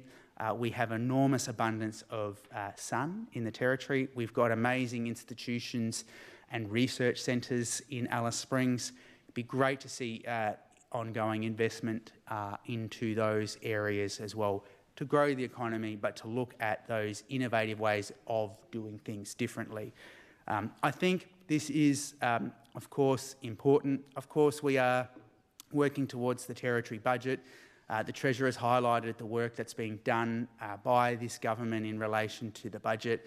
You know, I have been in a budget cabinet before. I know that it is a difficult task to work through those areas.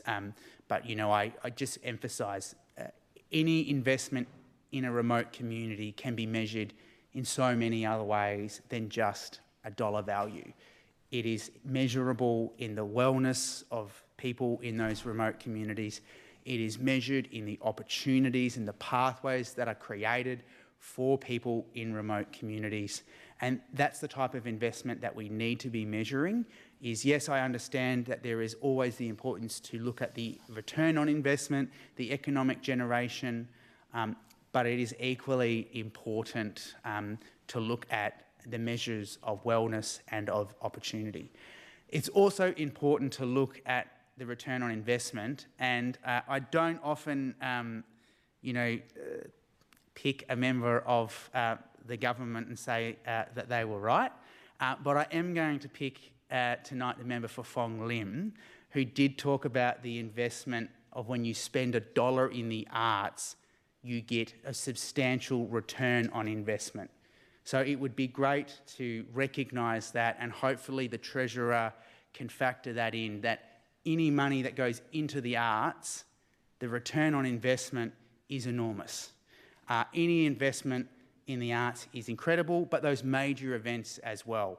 As a Central Australian, I know how important and how economically important amazing events are, like Pajama, the Festival of Light in Alice Springs. It's truly amazing. If members haven't been, get down and check it out. Think Desert Race, again, people coming from all over the country to share in the magic of that event. Incredibly important, brings money into the town. These are investments that we need to continue to all get behind and support. I know that there are investments as well right across the region, but equally through a whole range of grants that go out across the Territory, the local community events. You know, the measure of economic generation for events like Gama in Arnhem Land, truly important and magical to the local community. Of course, the amazing events that happen at Kalgarinji and Dagaragu, the Freedom Day Festival, that injects local money into the local community there, and they get to share in a part of that. So regional events are equally just as important, and it's important to recognise tonight and really encourage the government to keep those investments into regional arts grants and programs and keep that regional investment moving forward, because it is really, really important that we look at that investment and keep that going. So, Mr Deputy Speaker, I think tonight is a recognition that, yes, there's always work that needs to be done. There are always investments that need to happen. I'm sure that the government will work through those investments. But again, the importance of investing in critical infrastructure in the bush is really important, and it's about job creation and opportunities, and certainly really working through and understanding the Commonwealth. Mullindiri McCarthy, the Minister, rolling out that new CDP and real jobs reform, getting the opportunity to actually create real jobs in remote communities. That is an opportunity that is not about the NT government having to create those jobs. That is about local organisations being able to apply to the Commonwealth to create positions in their organisations in remote communities to create those pathways for people. It is absolutely amazing when you see those organisations that have been able to do that, and you walk into a clinic, a shop, a school, you know, a local Aboriginal corporation who are doing repairs and maintenance or plumbing or electrical or roadworks, and you hear someone yell out to you, you know, hey, Japananga, and you look at them and they've got a job and they're so happy and they're providing for their families.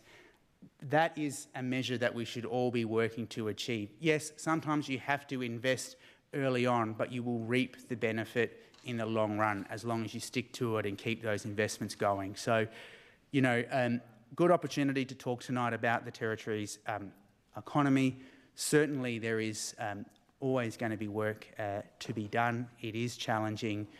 The Territory, of course, you know, 70% or thereabouts of the Territory's budget is Commonwealth funding through a range of agreements and streams.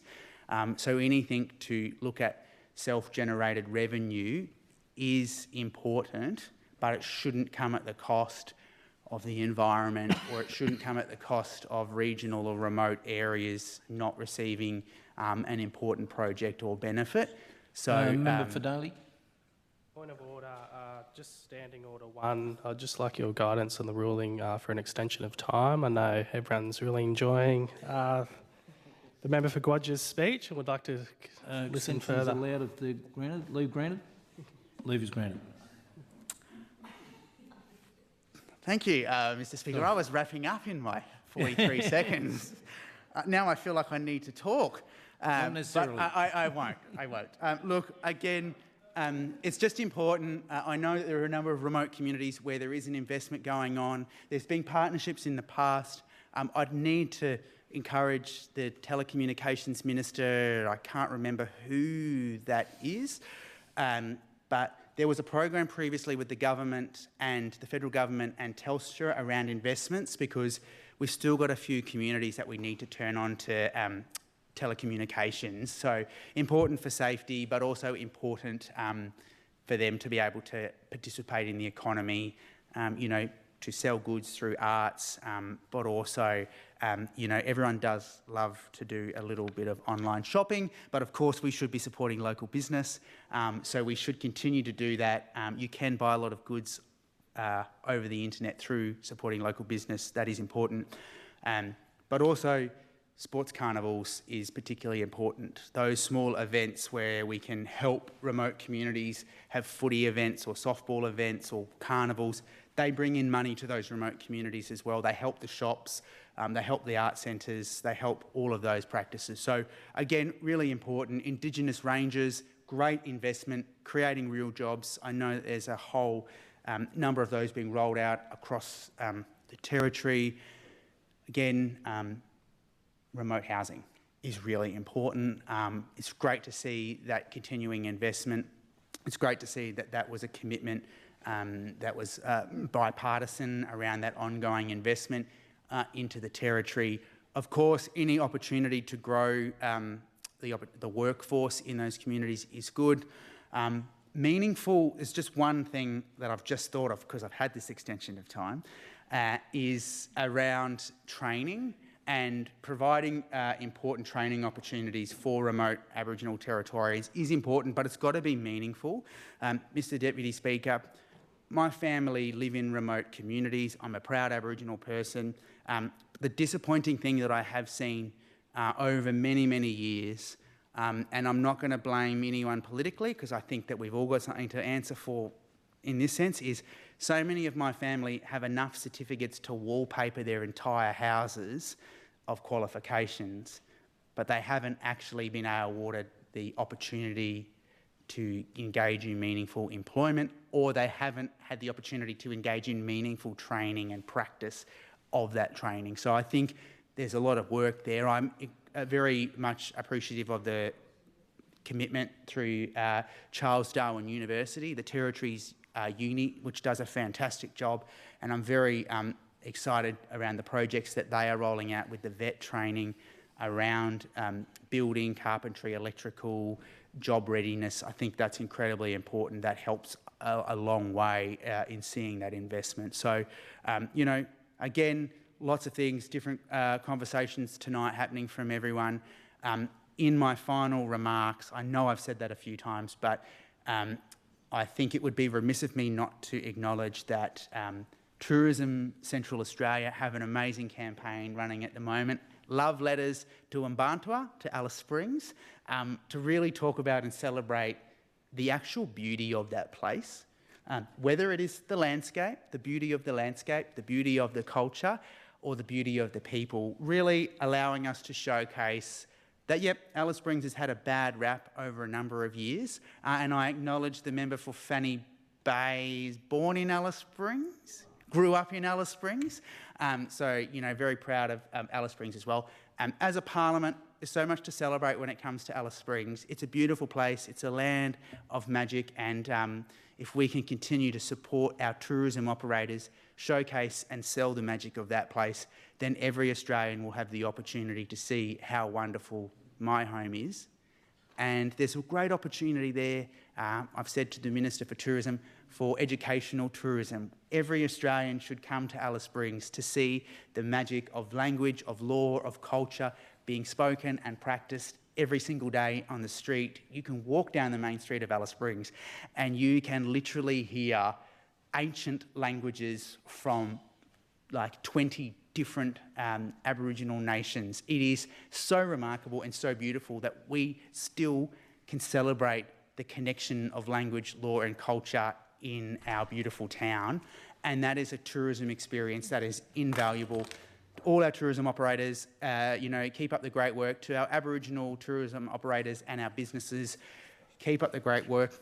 To NTIBN, who do a deadly job, they have continued to do the work to get the Northern Territory Government to increase the Indigenous procurement positions. Great work that they have done. To all of the businesses, certainly making sure that we support local business is incredibly important. I know that the world is moving to online, but there are some great businesses, you know, Navita Gifts in Alice Springs recently celebrated their 50th birthday, a local business who we've got to continue to wrap around and support. So, Madam Speaker, it's been a great opportunity to talk about the economic opportunities. The Territory is the land of opportunity, particularly when it comes to the economy.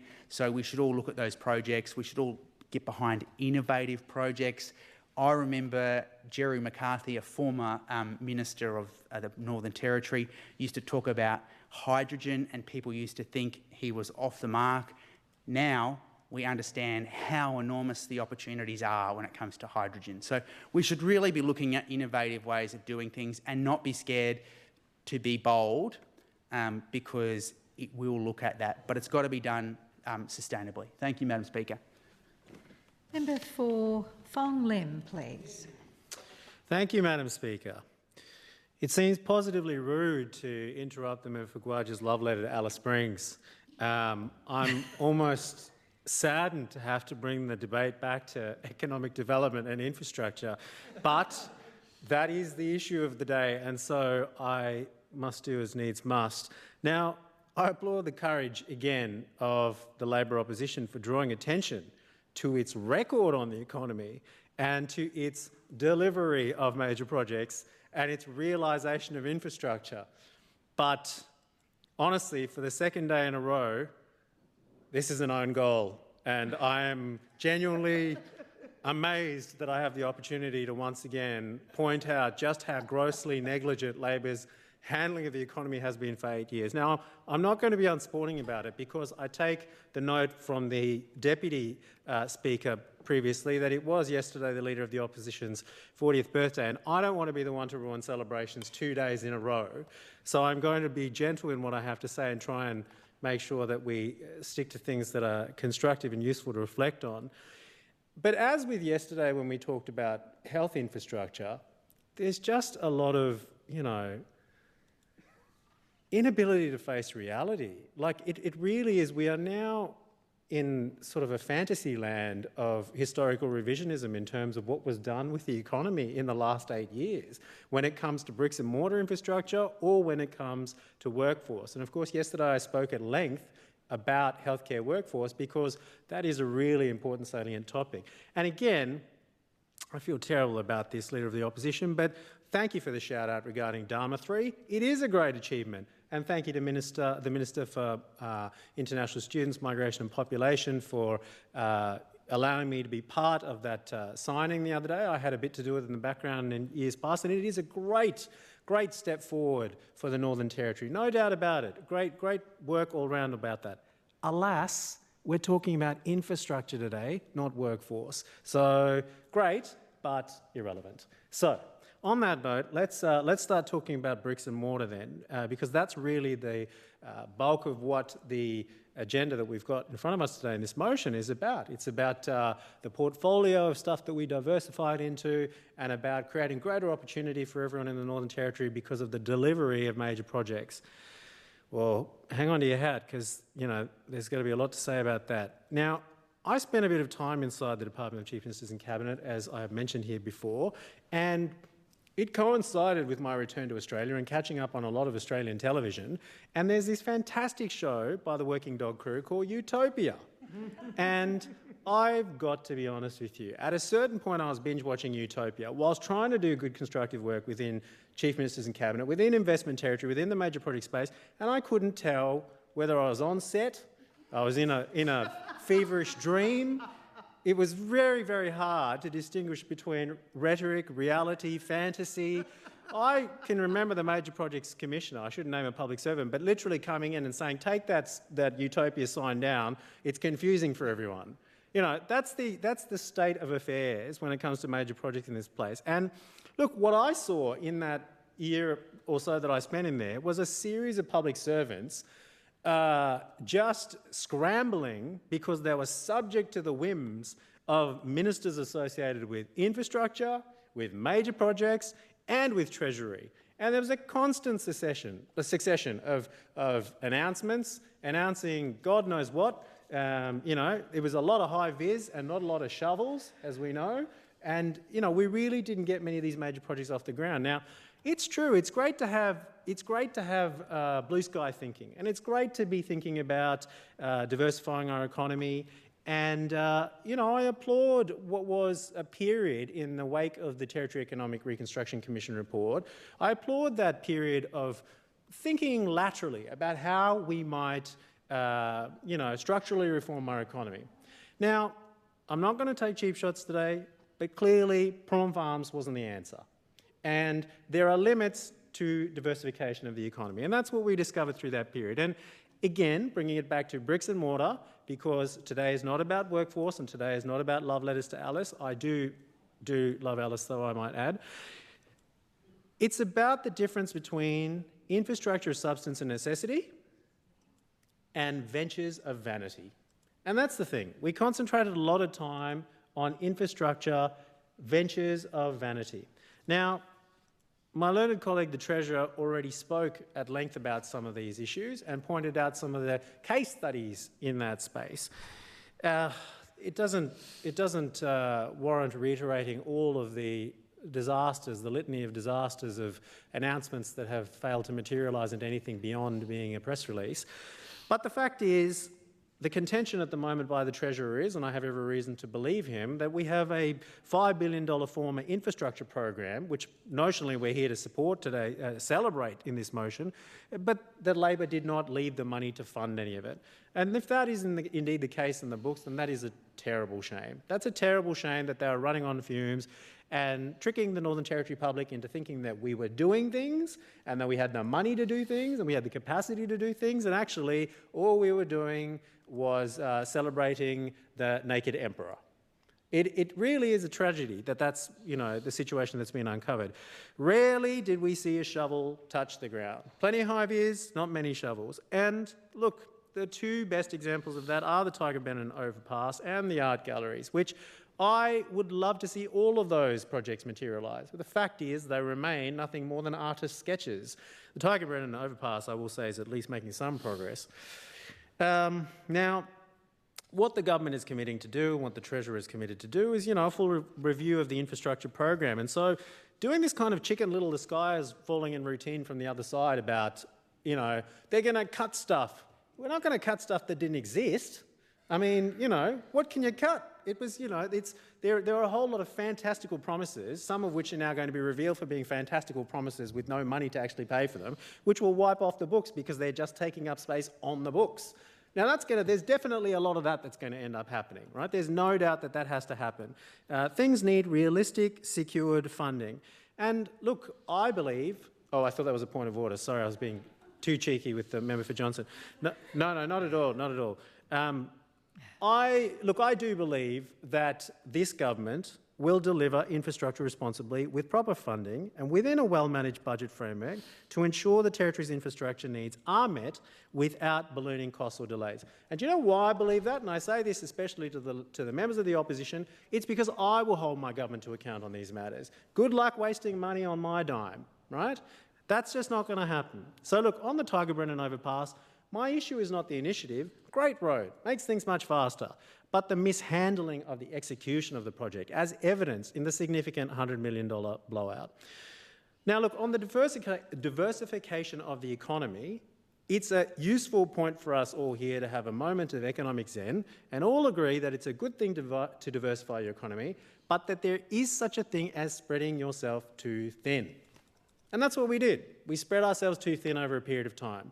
And, you know, in the relentless pursuit to try and keep people happy and win votes and be politic and be populist, we had a lot of things getting announced which, frankly, were not going to materialise. So, you know, it's great that we do have now a foray into a critical mineral sector, that now hydrogen, which was once thought to be a nonsense venture, is now something that, you know, there's some actual meat to that now. There's a range of areas that we have made forays into that are positive, but we also took some speculative bets without concentrating on our core areas of expertise. And at a time like this, you have to come back to concentrating on your core areas of expertise. So I'm supportive of the government's plans to focus on 5 key sectors because they are the ones that have historically paid off for us, right? My caution to my colleagues and my caution to the whole House is that whether it's mining or gas or defence or agriculture or tourism, very hard to do anything without people, right? So we're going to have to work together on the workforce component of this solution. And I think that we are making some positive steps in the right direction. Dharma 3 is a very good example. I thank the Minister again for letting me know in advance so I could pick the right tie for the photo shoot. Now, let's come back to the Leader of the Opposition's soliloquy earlier, because it was, again, beautifully put and fundamentally off the mark. And the reality of it is that the fundamentals of the economy are not sound. So randomly picking out snippets of the Under-Treasurer suggesting that things might be tracking all right is not, you're going to have to do better than that, I'm afraid. I am a fiscal conservative, and as I have pointed out now, I'm discovering I'm more fiscally conservative than some of my peers in this regard. But I'm also an economic rationalist. And the rational economic position speaks for itself. As early as November, a month into coming into this House, I let you all know that the Treasurer's annual financial report reported that the headline in that report was that net debt to revenue ratio, right? Net debt as a ratio to revenue was 108% in 2023-24, which was 11 percentage points higher compared with the 97% recorded in the year prior. Now, again, We're all starting to understand, and this is great that we're all getting on the same page. Debt's not a bad thing. You need to borrow money to do things, right? We need lines of credit. We need money to, mortgage houses, and you borrow money to make money. You spend it productively.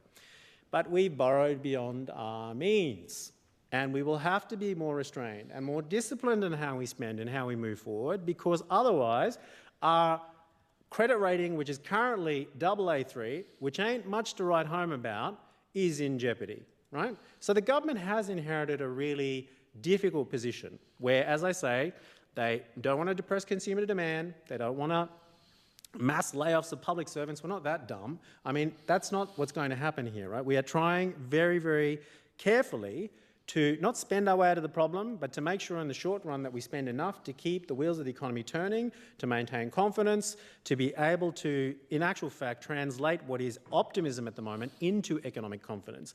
And those are two very different things, and we're all going to learn that over the next little period. It's great that there's optimism in the market, but translating that into economic confidence requires facing reality and making tough decisions. And I applaud the fact that I reckon the Treasurer is doing a pretty good job so far of having been handed an absolute hospital pass and trying to work with it as best as he possibly can.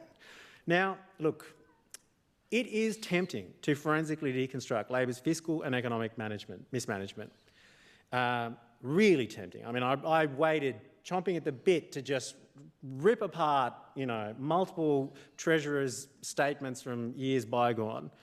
But we need to move forward constructively now instead. And, I love these small moments of bipartisan zen that we have. I thank the member for Gwadja for acknowledging our shared interest in the arts sector, and that there is a high return on investment and a multiplier effect when we invest in the arts in the Northern Territory. And who knows, someday soon we may end up at a gig together. But what we need to do for the time being is move forward constructively by looking at what we've actually got, nuts and bolts, in the numbers, on the papers. And that is what we are doing on this side of the House at both the macro NT scale and also at the local scale. But let's talk first, given there are so few chances to do it, about the national scale in the wake of the federal budget from last night. Now, it's true, I'm sorry to say, my colleagues are by and large right, that the federal budget does do very little to help the Northern Territory government anew. We've maintained a lot of existing commitments, and there are a lot of things that are being done for Australians across the board, but nothing super special just for us other than a short stretch of roadworks at the moment. That is true. And look, to that point, the Shadow Treasurer, Angus Taylor, is, I think, bang on in his assessment, which is that the budget that was released last night is for the next 5 weeks, but not for the next 5 years. And that's entirely predictable, given that we are, all but 5 weeks away from a federal election. It's disappointing, I think, though, that the budget does little to address the medium-term structural deficit, which is probably expected to total close to $180 billion now over the forward estimates. And look, likewise, it does little to address productivity, it does little to address aged care, it does little to address the housing accord and moving that forward constructively, and it does absolutely nothing on migration, even after having foreshadowed the essential skills visa, which should have been, progressing at this point. Now, those things might all seem like macro concepts that have little bearing on the Northern Territory or little bearing on infrastructure, but they do. That's the thing. We are all the more dependent. We are all the more affected by the choices that the Commonwealth makes. And so it is a missed opportunity. But I will say again, it's a budget for 5 weeks, not a budget for 5 years. It's a budget that came about because Cyclone Alfred turned up and a budget had to be delivered. And that's the honest truth of it. And so I'm not going to browbeat about tax cuts. The fact of the matter is, if you got more than 73 cents a day, as is predicted at the moment going over the forward period, you would probably stoke inflation. So, it is a modest adjustment in the lead up to a federal election. What we should be thinking about in this House instead is how to build bridges with the Commonwealth, no matter who's in charge, for the betterment of the Northern Territory. I really think we've got to work together on this, because All versions of combinations at the moment are dangerous for all of us, no matter whether there's a federal government that is Labor or Liberal, no matter whether there's local representation that is Labor or Liberal. Sadly, I don't think it's going to be Green in either instance, member for Nightcliff. No matter which version of those 4 permutations you have, all versions of them could be problematic, could be challenging for the Northern Territory and the Northern Territory's economy going forward. And we would do a whole lot better with the feds if we had a consistent and united position on wanting to get more of our fair share. Because the only time they really take any of those arguments seriously, at least they dignify them, are in relation to Indigenous disadvantage and closing the gap. And so they should. But there are other issues as well to be addressed. And they're not addressed. They're not addressed because we can't consistently put up a unified front to the federal government to say, this is what we need. Cast your minds back now. Think back to when we did the 50th anniversary motions. Think about those people who pioneered putting together this Legislative Assembly, and think about the causes they fought for together, yeah? And it was their unified front on self-determination for the people of the Northern Territory that resulted in some of that coming together. And we, frankly speaking, as I said, I've fully maintained that I think we're in the crux of an economic crisis up here. Like, social and economic collapse is not a complete impossibility. I really genuinely believe that unless we come together, start talking about economic ideas, start agreeing on some of them, and start lobbying for them collectively, we, will be a managed economy going into the future. We almost are at this point, and we're creeping ever closer towards that by the day.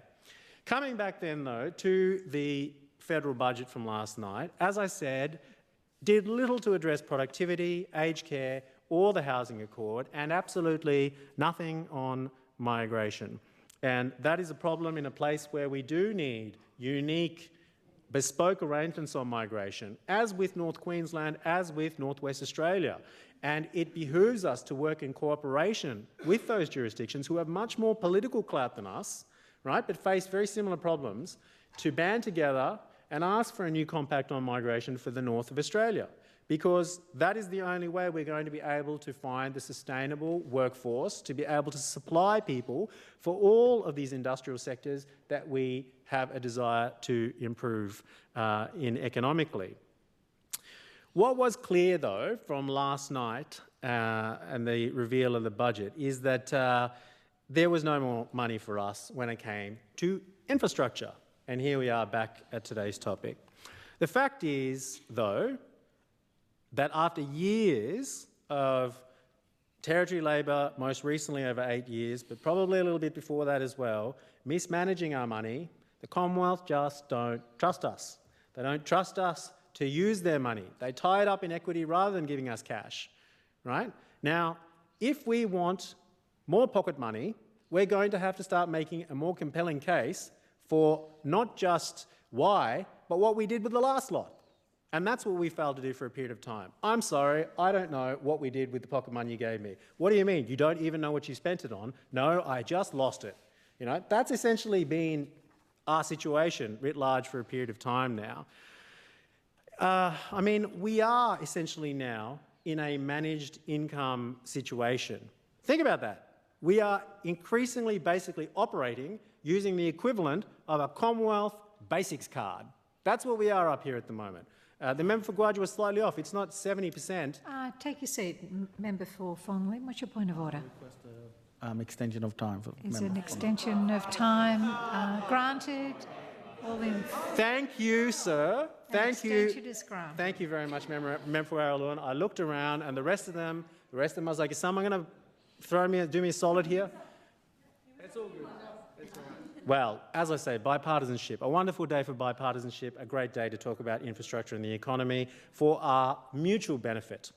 Thank you, Madam Speaker. I continue. We are now essentially in a managed income situation, and everybody's starting to get wise to that, starting to get wise to the fact that there is some method to the manner of the deputy leader of the government, who's pointing out that unless we start making money in new ways, we will be in a really hamstrung position. And I've maintained that I am, pro-sustainable resource development, whether in mining or gas. I just want things to add up economically, and we need to make sure that we have things that are viable industries, that are viable economic propositions, and that are also things that work in harmony with our society and our natural environment and our built environment. So going forward, that should be our shared aspiration. Build things that provide a return on investment, that do good, and provide us all with greater options, and particularly options for future generations. Now, as I said, last night's budget revealed that we could use more money for infrastructure. That's true.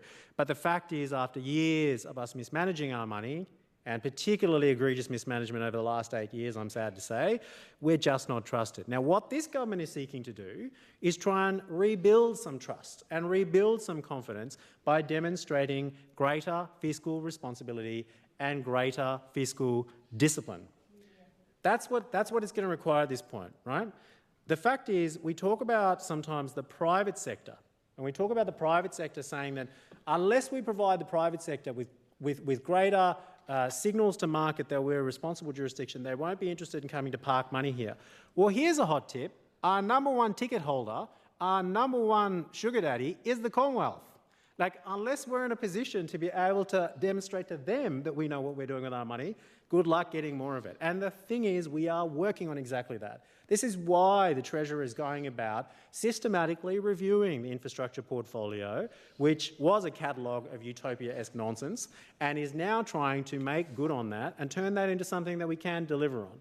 I fully expect, and I would demand, that when the Treasurer puts out a list of projects that we will invest in, they are infrastructure projects that will be costed, sensibly funded, and ultimately delivered. And that should be the aspiration. That should absolutely be the aspiration. Now, on scale, as I said, we've spoken about the national. I won't speak about what happens at the territory-wide level because that is the purview of the Treasurer, and he will be dealing with that systematically, no doubt, over the coming months in the lead-up to the budget. But the other important scale for us to talk about when we're talking about infrastructure is the local. And I see it in my electorate. I see Stewart Park, and I see Winnelly Shops, and I see the state of disarray and decay and the state of suburban shops, frankly, across every electorate, right? Drive around Darwin, to say nothing of Alice Springs, right?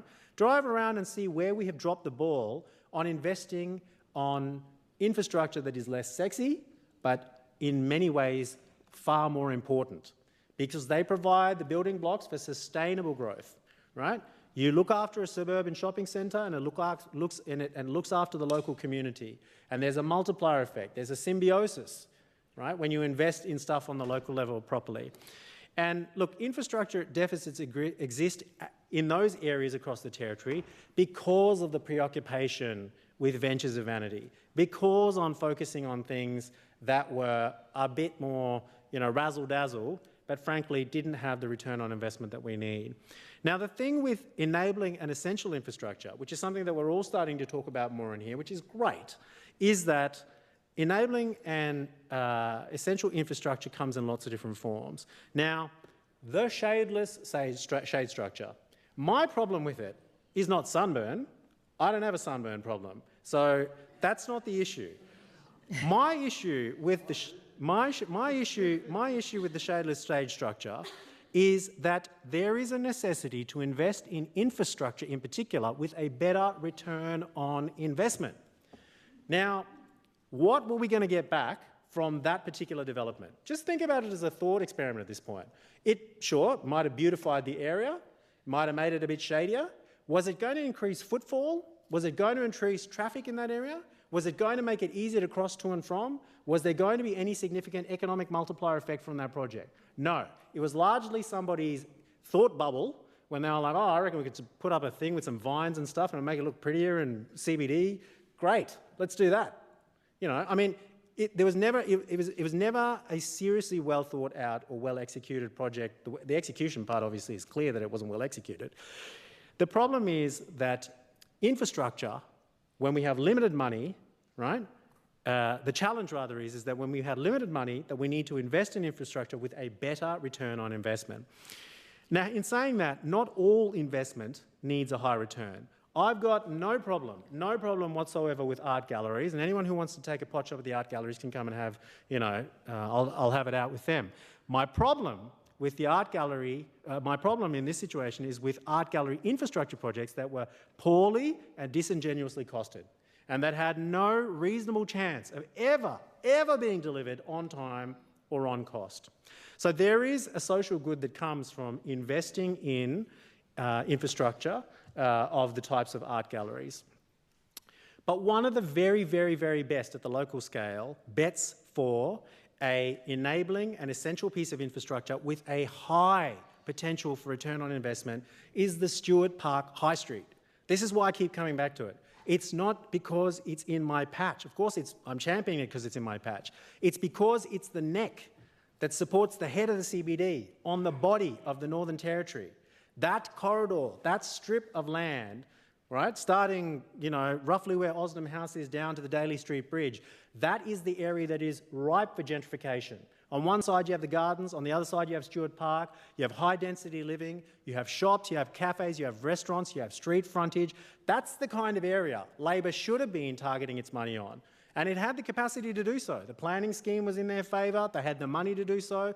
The businesses up and down there are some of the most important landholders and businesses rooted deeply to the territory, right? That's the kind of area where you provide a return on investment, where you get an extremely high return on investment, where you invest in infrastructure. What would it take to improve that area? Not very much. A lot of the work is already done for us. It's about traffic management in the first instance and making sure that we fix the 9 lanes of wasted traffic and instead make sure we've got free-flowing traffic. And once you've got free-flowing traffic in that area, you can create wider street shop fronts.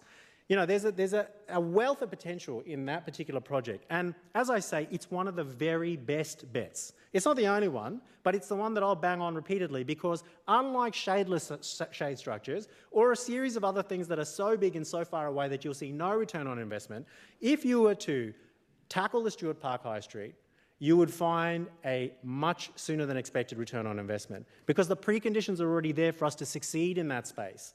And so we've got to be smarter about what we do on infrastructure spend, right? Which we clearly haven't been for a long period of time. Now look, nobody is talking the territory down. What we're doing over here at the moment is facing reality, right? Labor's delusional optimism and denialism beggars belief. And honestly, the opposition, I say this advisedly, is out of its depth on the economy at the moment. Seriously, out of its depth. And I don't think that's necessarily the fault of the current members of the opposition. Quite frankly, they probably had very little to do with setting the economic agenda of the last 8 years and the last 2 administrations. But now's the time to own the fact that you were led down the garden path by people who did not know what they were doing on economic management, distance yourself from it, and start finding common ground with us on how to move forward. Because the fact is we are all in this boat together and we're going down together unless we work together. That is absolutely the case going forward. So, look, I can only hope that the opposition is going to come back with more credible analysis and more credible arguments before the May budget sittings, because otherwise this is going to be very painful for all of us. We're all going to be just slinging mud in very silly ways, when in actual fact we have limited money, limited time and an economic crisis, and now is the time for us to collectively band together and do something about it. Do we need more money for infrastructure? 100% we need more money for infrastructure. Should we spend it more prudently and wisely on things that will provide a better economic and social return on investment? Absolutely. And that's what I'm imploring all of us to think about trying to do collectively. So to the motion of today, right, that we acknowledge the outstanding work done by the private sector in developing a portfolio of projects valued at $57 billion spanning critical sectors such as minerals, digital, renewables, agribusiness? Yes, partially, right? But to the second part of that, do we commend the 2024-25 infrastructure program for its significant contributions towards building a better territory, fostering economic development and improving the quality of life for all Territorians? I'm afraid not. I'm sorry, no. We haven't achieved that, but we could achieve that. And I want us to achieve that. And I believe that we will achieve that if we're able to work together going forward. Thank you very much, Madam Speaker. Thank you, Madam Speaker. I would have continued the bipartisan zen and given you another extension if I could. But sorry, I might be killing the bipartisan zen now because I'm going to talk about gas. So thank you, Madam Speaker. Look, the struggles of the Territory and the global economy more broadly are getting worse. If done correctly, however, the private sector, regulated such that people are put before profit and with unions at the table, so their workers are represented, can transform our local economy to the benefit of all Territorians. Recently in Australia, however, this has rarely been the case. Economic benefit has gone to the very wealthy and the very few. In Australia, 92% of the economic growth from 2009 to 2019 went to the top 10%. In 2024, Australian billionaire wealth rose at a staggering rate of $3.2 million per hour. Meanwhile, Territorians face another year of financial uncertainty as the cost of living crisis drags into 2025.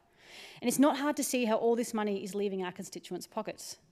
Despite the record profits of companies, the Northern Territory makes 30 times more money from car registrations than it does from the gas industry.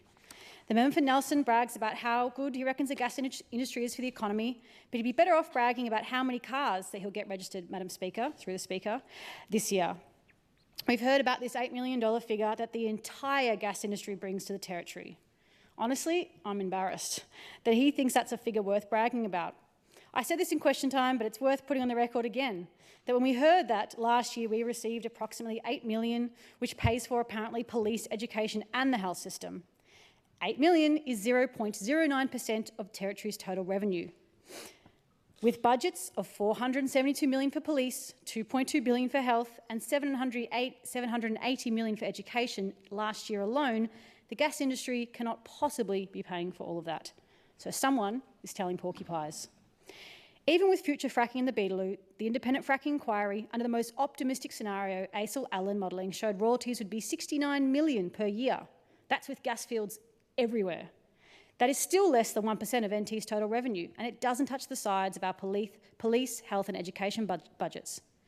INPEX and Darwin LNG have never paid royalties, ever, which means they've been allowed to take our gas for free. That's what it means when a company doesn't pay royalties. They take our resources for free. It's an absolute sham. And this is because both the major parties, at a territorial level and federal, are completely beholden to gas lobbyists. And Territorians should be furious. They sold us out for party donations. Now, yesterday in his answer in question time, the Minister for Mining said that $8 million was just from one company and that there were, quote, others. But, Madam Speaker, that's simply not true. There are no other companies, no other gas companies in production. None. So that's all the Territory is getting, since offshore gas pays no royalties, $8 million. Makes up less than 1% of just our healthcare budget alone. And he said that figure pays for education and police too. That's literally impossible. Will the Minister finally be honest with Territorians about the gas industry? The numbers don't lie. The Mining Minister needs to sit down, stop his corporate bootlicking for a second and get some maths tutoring. It's not just Territorians' pockets that are hurting for the sake of corporate profits, but their environment too. Within a generation, Darwin could become uninhabitable due to climate change. The Beetaloo fracking project alone, analysts have found, would produce annual carbon dioxide emissions equivalent to up to 11% of Australia's total emissions in 2021. Climate Analytics CEO and climate scientist Bill Hare said projects like Middle Arm and the Beetaloo Basin would produce, quote, a climate bomb that cannot be offset. We are already struggling to get people to move up and contribute to our economy. Worsening the NT's sweltering heat would be disastrous for attracting vital workers. Now, you may often hear me espouse doom and gloom on climate, Madam Speaker, but when I do, I will always come with a solution. And the ECNT have actually provided one that's outstanding. They commissioned Springmount Advisory to produce a report on a comprehensive alternative to the dying fossil fuel industry that is destroying our climate. Those opposite will have shut off their ears when hearing from an organisation that they've carelessly defunded, but I urge them to open their minds to a promising alternative. The report is called Recharging the Territory. And Madam Speaker, I seek leave to table this report. Is leave granted? Leave is granted. And I do recommend everyone in the chamber read it. This report shows that redeploying the federal government's $1.5 billion commitment which was for a gas hub at Middle Arm, into a Recharging the Territory package would deliver more high-quality jobs for locals, directly tackle the NT's cost of living crisis and provide the foundation for a strong and diverse new industry sector. Printed off in A3, I don't know why, sorry. The Recharging the Territory package modelled in this report would generate 7,622 jobs across the NT, as opposed to 2,800 jobs for Middle Arm. Now, these would primarily be jobs for local tradies, electricians and educators. Training for the next generation of workers will ensure that we have a future-ready skills right here in the Territory, reducing dependency on an interstate workforce. In contrast, Middle Arm Gas Precinct is likely to be dependent on FIFO workers brought in from interstate, as determined by the NT's Chamber of Commerce. Although this may be news to some, Territorians have been learning this the hard way from similar projects for decades. Now, it may be for these reasons that Infrastructure Australia has rejected the business case for Middle Arm. Like many Territorians, they do not see the value in pursuing projects that fails to prioritise local benefits, creates limited long-term job opportunities for Territorians and locks us into a reliance on industries that exacerbate the climate crisis. Instead, we need to focus on projects that deliver meaningful, sustainable growth for our people and our region. The Recharging the Territory report has outlined clear steps forward to achieve this. 1. Expedite strategic industrial land development at East Arm, or use the funds to renationalise the Port of Darwin and establish East Arm as a sustainable industry hub. Now, the sale of this port by the previous CLP government was completely irrational and follows a long trajectory of Conservative Liberal governments selling off our national infrastructure projects to the detriment of local people. The 99-year lease has generated ongoing concerns due to its being Australia's most important port and naval base in the north and a critical export facility. The CLP should never have put us in a position to buy back our own port, but getting it back is a complete no-brainer for our economy. Point 2 from the report, fund a Darwin big battery and new microgrid investment across the NT. We could take advantage of our solar and keep the benefits when the sun's not shining. This is getting tired to repeat, but again, the Territory is behind the rest of Australia. Every other state and territory, except Tasmania, they're stuck in the dark, have a grid-linked big battery system. This would be nowhere as large, and it wouldn't need to be costing as much as the eastern states. Sorry. Point 3, establish a 4-campus Northern Australia Renewable Energy Training Centre and subsidise relevant TAFE and university courses. This would provide free or heavily subsidised courses for Territorians undertaking university courses such as electrical engineering and TAFE courses such as Cert 3 in electrotechnology, as well as support for apprentices and remote community members. Having fly-in, fly-out workers to get paid here and then spending it elsewhere is literally taking money out of the Territory. To train a local workforce ensures this doesn't happen. Point 4. Double the number of homes with solar and deliver climate-safe upgrades for every low-income household in the Territory. Now, Darwin has the highest solar irradiance of any capital city in Australia, and the Northern Territory as a whole has higher rates on average than anywhere else in the country. More than 40% of dwellings in each of the Territory's neighbouring states have solar, 44% in Queensland, 41% in Western Australia, 47% in South Australia. Yet we have one of the lowest rates of household solar installations in Australia at 23%. To let this limitless, low-cost energy go to waste is economically senseless. Depriving local households of low-cost, clean power is exacerbating the cost of living pressures facing many households and hamstringing our economy. And honestly, Madam Speaker, the whole of Europe can do it. If cloudy, rainy Germany can have solar on every rooftop, so can the Territory. We're constantly talking about people and the cost of living crisis. Solar is one of the best ways to give people a leg up and reduce their power bills, but it must come with government support. Now, point 5, install solar insulation and air conditioning for every public housing property. Investing in this Better Homes upgrade program will create good quality ongoing work for trades workers throughout the Territory, providing more Territorians with solar energy and directly tackling the rising cost of living. Importantly, this initiative will capitalise on the existing workforce strengths and capabilities within the NT, providing jobs for locals and mitigating the negative effects of house prices and rents caused by dependency on FIFO workers. Homes in the Northern Territory, especially those in remote areas, experience high rates of energy disconnection and are poorly equipped to deal with extreme temperatures becoming more frequent. Providing better energy security improves the lives of our most vulnerable, some who rely on power for medical machinery, such as dialysis. Better power will reduce the number of healthcare emergencies from heat stroke or failing medical equipment, saving the taxpayers. Now, all of these steps I've mentioned here have been costed in this report at $1.5 billion. Now, this is the same investment required but for the petrochemical hub/climate bomb disaster that Middle Arm could not make it past Infrastructure Australia scrutiny. The steps from this report have outlined so many opportunities for private investment to assist in transforming the territory, and they're just not happening. We have had too many governments for too long that have been lured in by the final death rattles of the fossil fuel industry instead of taking advantage of a high-growth industry. We've missed out on so many opportunities just so our ministers can go work for Tamboran once they lose their seats. No more of this. Territorians deserve better. The world now invests twice as much in clean energy than we do in fossil fuels. Global annual investment in solar surpasses all other generation technologies combined. This is a $5 trillion global industry that we are letting pass us by in one of the sunniest, windiest places on the planet. In fact, the 3 global hotspots for access and solar power generation, according to the Global Solar Atlas, are the Atacama Desert in Chile, in the southwestern United States, and our very own North and Central Australia. I am sick, Madam Speaker, I am sick of the major parties giving palliative care to a dying industry instead of taking advantage of one of the greatest investment booms in history. We need governments who have a willingness to embark with vision and hope for promising technologies of the future. It's time the government stopped chasing ghosts and join the rest of the world in rapid decarbonisation. Territorians deserve to be part of the renewables future economy and the improvement in living standards that it will bring. Thank you, Madam Speaker. Are there any other speakers? Member for Karama. Thank you, Madam Speaker. And I've only just sort of recently thought I might speak on this topic, probably because it's a topic that actually goes to my heart and one that I actually feel very strongly about.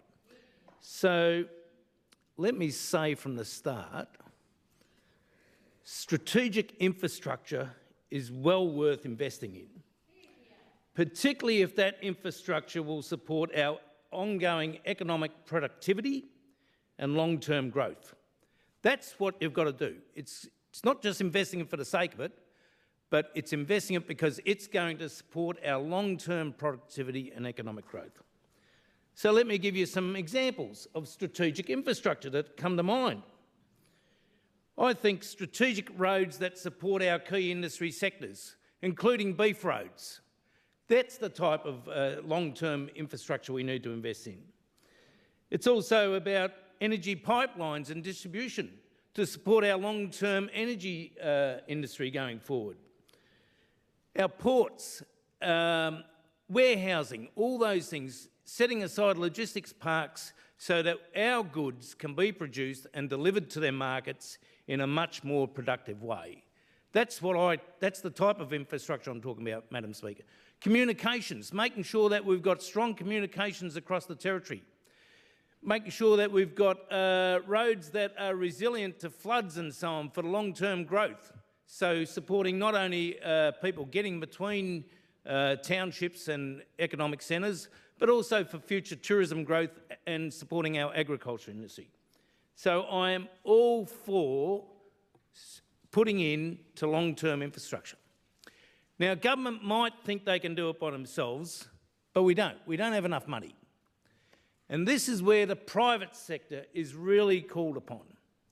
And this is the focus of this government, of leveraging up the private sector to help deliver some of this really strategic infrastructure. Now, I know the member for Johnson the other day was shaking her head a bit when I said, look, I'm not too sure she's a big supporter of the private sector, and I certainly probably wouldn't have her out as our investment attraction person. And why? Why do I say that? And I'm not trying to be disparaging, I'm just quoting, because I'm going off what you told me, Madam Speaker, what the member Johnson told me.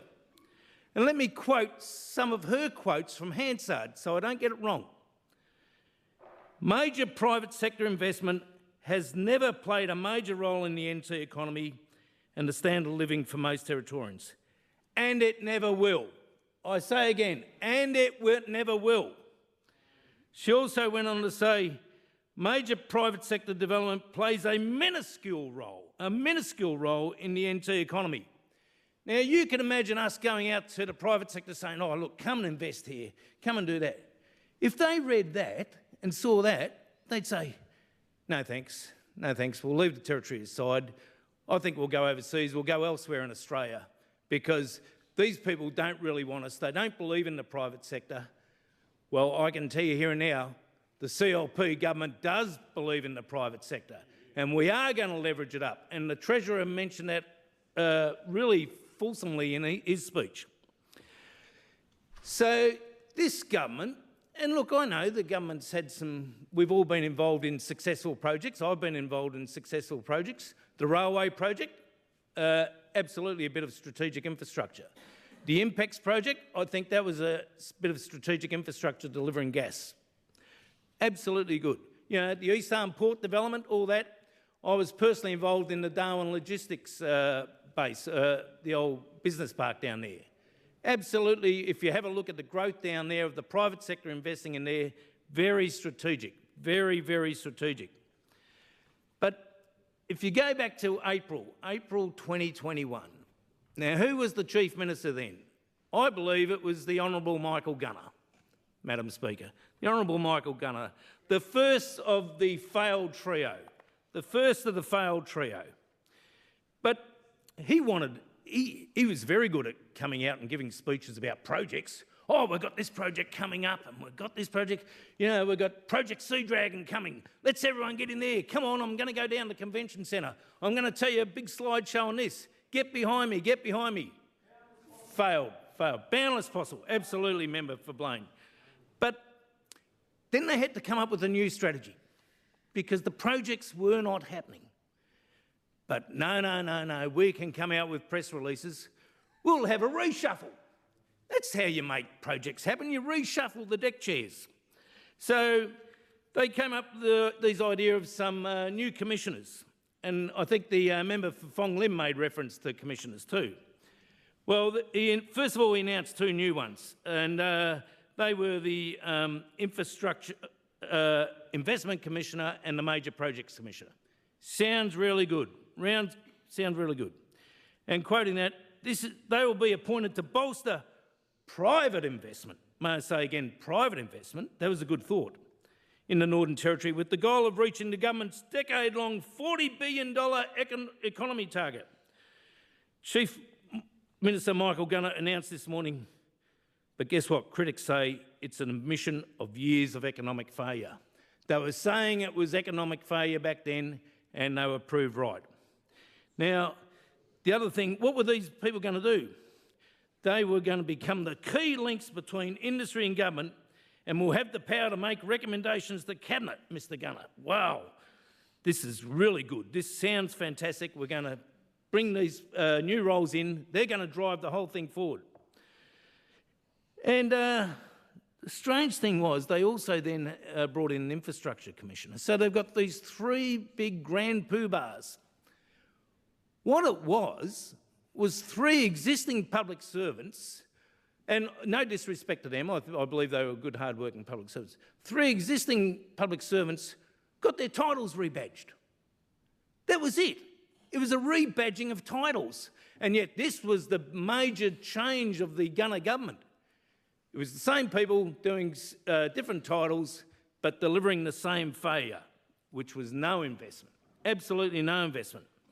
And what did I say? I've got to read this again. The Commissioner roles are the latest Gunner government's attempt to attract much-needed private investment in the Territory that follows the $200 million Infrastructure Development Fund that was shuttered in 2019 without attracting a single dollar of private investment.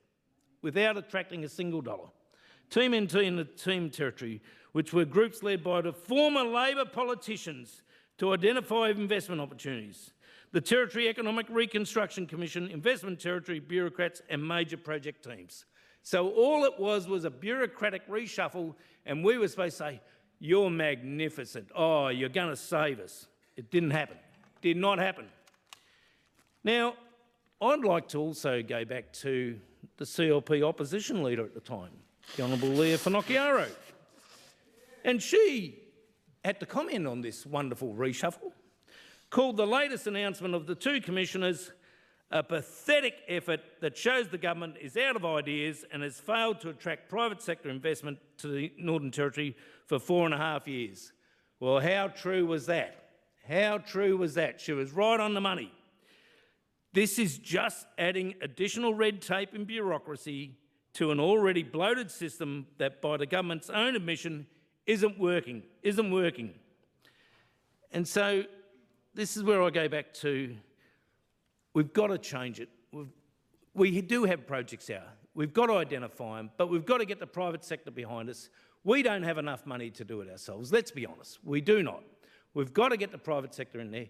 Let's get the good strategic infrastructure going. And I can guarantee you, I believe, and I've said it before, I believe the onshore gas industry gives us a real initial chance to get this economy going. It is going to be fundamental. And it's going to go ahead because we've now got a government that is not stymieing its development, hasn't delayed it for 5.5 years, but has got rock solid behind it saying, yes, we believe you, we want the private sector investment, and I say again, private sector investment to come in here, help us generate a new growth industry, delivering royalties, own source revenue to the territory, own source revenue to the territory. And while I was involved in IMPEX and all that, IMPEX was a construction project, but all the royalties actually go to the federal government. Now, we might get some of that back in GST, but that's the flow. We don't get the royalty benefits. Onshore gas comes to the territory, and that's what we need. And we need good investment in those key sectors like defence and our other critical industries, agriculture, tourism, energy, and so on. So, Madam Speaker, I highlight again why I absolutely believe in strategic infrastructure. It is critical for the long-term development, but it's got to be done right. We've got to do it where we can actually afford it, and it has to be done particularly with the private sector. Only the CLP believes in this to make it happen. We're the only ones that will turn it around, and on that note, I thank everyone. Member for Blaine. Thank you, Madam Speaker. I rise to make my contribution to this motion, and I'd like to focus on the first part of the motion, acknowledging the outstanding work done by the private sector in developing a portfolio of projects valued at over $57 billion. Thank you to the private sector. Hear, hear. The Territory has had a long history of trying to build the private sector and get out from underneath Canberra. We started off underneath Canberra, then we were under South Australia, then we went back under Canberra, and then in 78, we managed to get self-government, and it's been a long, hard slog of trying to grow private sector investment in the Territory. But it's not just private sector investment. I want to talk about infrastructure. And I was unfortunately interrupted by the clock earlier today talking about Tiger Brennan Drive, the duplication of Tiger Brennan Drive, which was delivered by the previous member for Solomon, Natasha Griggs. That was a fantastic piece of infrastructure. It was delivered by her.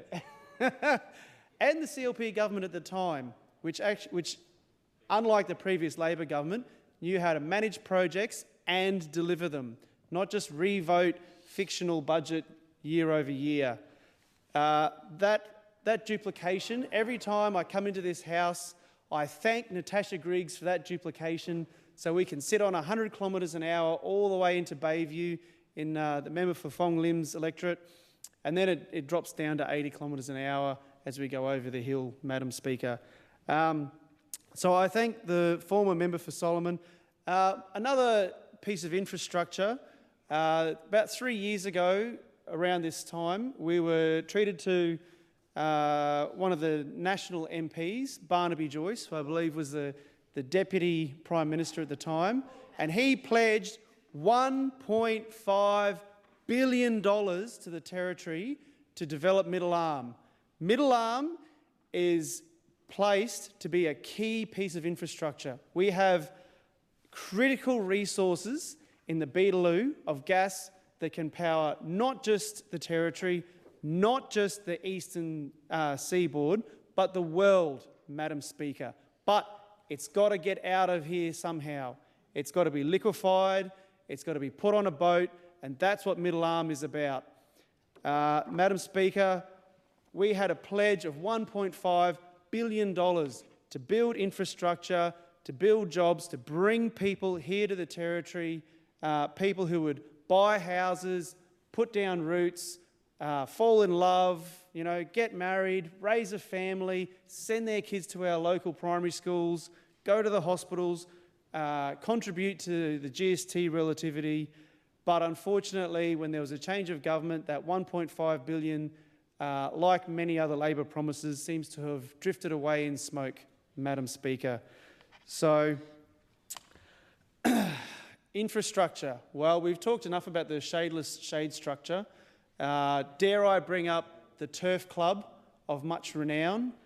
I remember under the previous Labor government and the previous Chief Minister, Michael Gunner, there was no end of new announcements. Every time someone started to ask questions about one of the old ones, it was time to roll something out, roll out a new one. Whether it was, oh goodness, the amphibious planes, whether it was the Turf Club, he always had a new thing coming, boundless possible. He might have been grammatically challenged, but he definitely wasn't challenged for new announceables. But, Madam Speaker, we now have a government which is focused on delivery.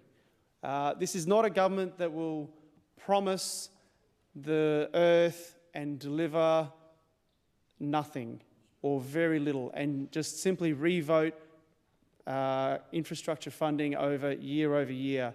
We will need to reprioritise some projects because unfortunately we have things like I love talking about the Tiger Brennan Drive duplication, but there's another Tiger Brennan piece of infrastructure that is not so well managed, and that's the Tiger Brennan overpass. It is very important. It is, unfortunately, I think we lost two lives at that intersection. So it is important to have an overpass there, but you can have an overpass or you can have the absolute gold-plated, done to the nines overpass, which, Treasurer, how far over budget is the overpass? 100 million?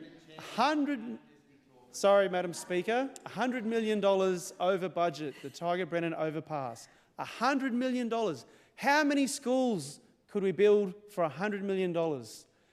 How many critical, member for Arafura, the Gunbalanya Health Clinic, that could deliver that.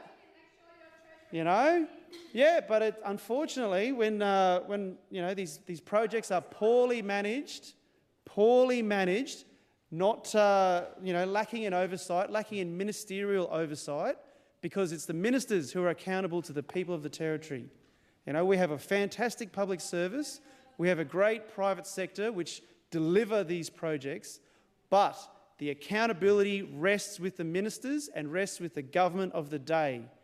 And that's why, Madam Speaker, Territorians chose to give the previous Labor government the door and vote in this CLP government because they were sick and tired of being lied to. They were sick and tired of being promised the earth, promised all these wonderful things and never ever seeing anything come to fruition.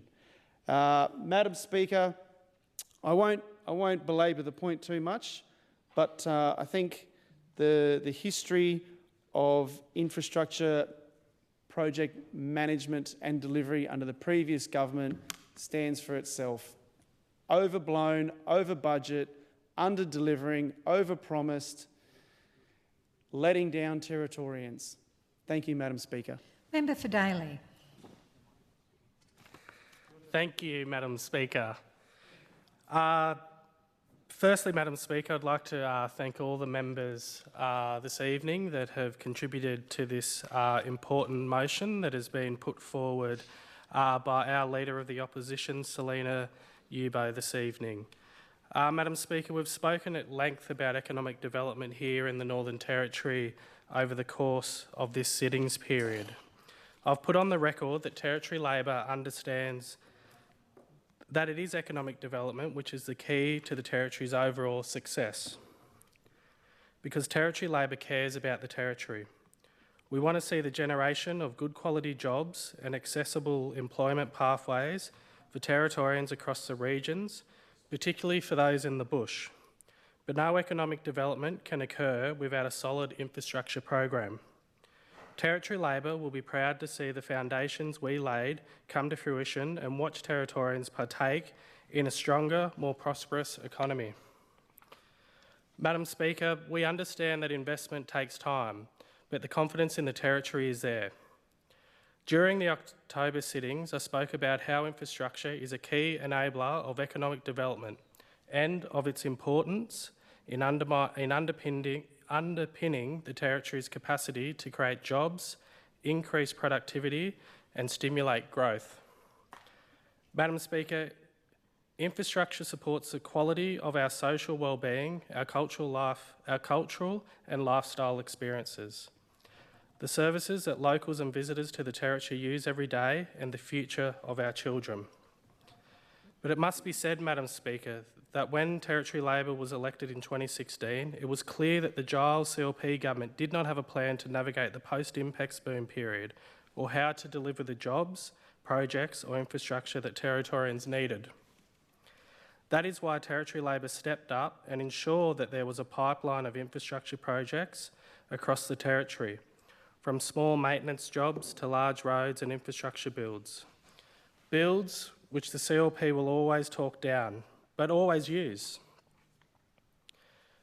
Territory Labor responded to the needs of industry and brought forward a number of significant infrastructure projects to meet the shortfall of work in the construction sector and deliver on the unmet need for key public infrastructure to help drive economic growth and create sustainable local jobs. Not only for those in the civil and construction industry, but in the Territory businesses where workers spend their money, our Territory corner stores, cafes, shopping centres, just to name a few. In the October sittings, we heard the Minister for Infrastructure and Logistics say, and I quote, "Labor stood up every year of the 4 years that I have been in this parliament and lauded its record spend on infrastructure. We understand why you're so impressed, Madam Speaker. You can see what the former Territory Labor government delivered. Thanks to our $11 billion investment in infrastructure since 2016, Territorians now have a multi-storey car park at the Royal Darwin Hospital, the Darwin indoor netball courts delivered in partnership with the Australian Government, an integrated preschool in Tennant Creek, a new home for rugby league at Warren Park, the Palmerston Police Station, the finished works on Garramira Boulevard along the duplication of Tiger Brennan Drive, the State Square underground car park in the Darwin CBD. They are some of Territory Labor's legacy, Madam Speaker, and that infrastructure will continue to stand for the benefit of all Territorians. Madam Speaker, Territory Labor will always invest in infrastructure that enables the growth of the Territory economy and population, and that supports the well-being of all Territorians who want to come here and put down roots here. The right infrastructure is key to sustaining growth over longer term. Madam Speaker, the 2024-2025 infrastructure program provided a $4.42 billion commitment to infrastructure investment right across the Territory. It is a program that includes investments to support the delivery of housing, health, education, community safety and other core services, improving Territory-wide and developing our economy and delivering jobs for Territorians and training pathways into jobs. Madam Speaker, Territory Labor understands that connected Territorians and businesses means economic development. Roads get the Territory moving, no matter if it's urban, rural, remote roads. I can vouch for the Bush members that we know exactly how vital our roads and transport corridors are. The Leader of the Opposition and I had a conversation about this earlier on a recent trip she had out to Gapalwiak and the surrounding homelands in her electorate. And Madam Speaker, we talked about the recent rains that have just arrived. We know it's been a delayed wet season this year, but understanding the important connectivity for those homelands to be able to come in and be part of the services in the larger communities, but also for many service providers and us as local members to be able to plan ahead for when we are heading out bush on those long trips into some of the most remote parts of the country. The former Territory Government's budget, 2024, contained $2.3 billion worth of investment into our Territory's transport infrastructure. That is alongside the $480 million from the Australian Government to deliver stronger, safer, more reliable roads for all Territorians. That means the road and transport infrastructure investment continued to comprise more than half of our total infrastructure program. Key projects from this roads program include $340 million for prior industry road upgrades, including the sealing, strengthening and widening of priority corridors, $209 million for Central Arnhem road upgrades, $189.3 million for upgrades to Plenty Highway as part of the Outback Way corridor, to $127.9 million for our Northern Territory National Network roads, $112.4 million for the Buntai Highway upgrades, $80 million for remote and regional roads, $80 million for the Tamanai road upgrades, $71.6 million for the Tiger Brennan Drive and Brennan Road intersection, $66.8 million for Kakadu National Park roads, $51.8 million for upgrades to Tiwi roads. Madam Speaker, there's $77.7 million for construction of the new marine facility at Mandorah. And I will put on the record, I will thank the Minister and the Treasurer. He's been keeping me updated on the progress of the new marine facility, on all the milestones that it's met. It's something that I'm very proud of as local member to be advocate. I think within 2 years we got it up and running as myself as local member. But thank you to the Minister for those regular updates. And last but not least, the $60 million upgrades to the Port Keats Road. We know at last sittings we saw members from Port Keats hand myself a petition which stated the importance for economic growth in their region, Madam Speaker, and I'll read out that petition itself because it is important to this debate here tonight. We call the urgent need to upgrade the Port Keats Road, which serves more than 2,000 people in the Thamara region. This road connecting Wadair, Palumpa and nearby homelands is vital for the region's livability, mobility and economy. However, the road in its current state is unusable for 4 to 6 months of the year due to the wet season, Madam Speaker. This isolates community, raises living costs beyond affordability, hinders access to essential services and prohibits economic development. The Commonwealth Government has committed most of the funds needed to undertake this important project. Without the funding and the committed from the Northern Territory Government, the opportunity to improve the lives of the people living and working in the Thamara region will be lost.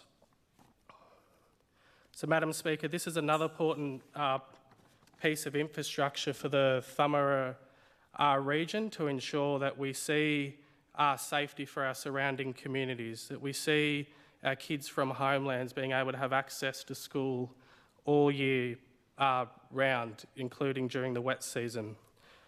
Ensure that people from that region have access to our health facilities, because a lot of people from those homelands don't have health facilities or services within their communities. So a lot of people have to travel 50 kilometres or so to get to a health facility itself. But obviously during the wet season, those roads are cut off.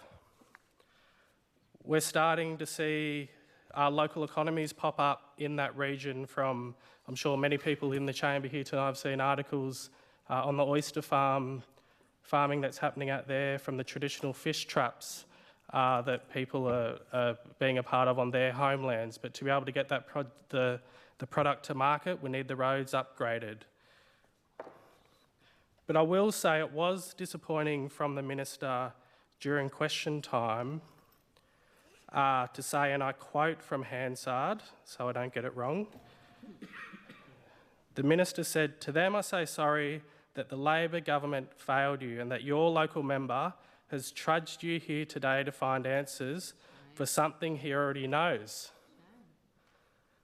But we do know that Thumara Development Corporation emailed the Minister's office at the time, sent a letter, I believe, didn't get a response at all, not even an acknowledgement, not even an acknowledgement to them.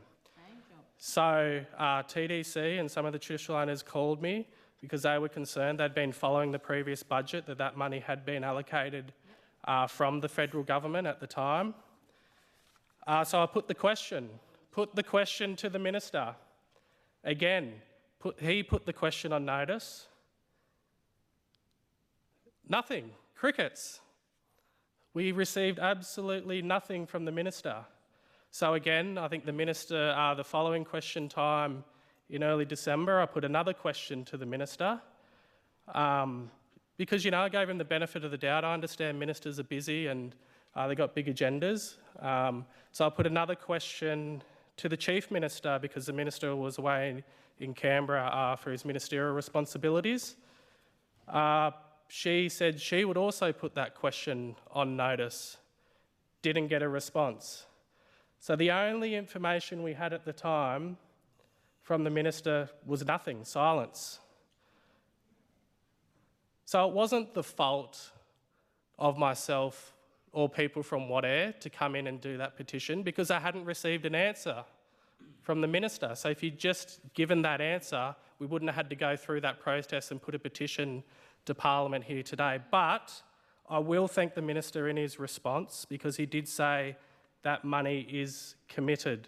We still haven't had an answer from when that will start, but the Minister did come back now and say that the money is still committed for the Port Keats Road. Madam Speaker, these important transport investments ensure that key freight roads connect agriculture from our airports to other transport hubs. It provides for a reliable and safe road network, especially during the wet season, and improved access for higher capacity vehicles and facilitate other economic opportunities, especially tourism.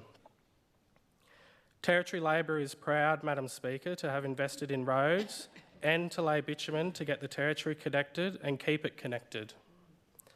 But with 36,000 kilometres of the Territory's road unsealed and vulnerable to seasonal floods, we know there is much more to do, and we call on this government to continue to invest in our roads, because it's not just the Port Keats Road that we need to see those economic development opportunities.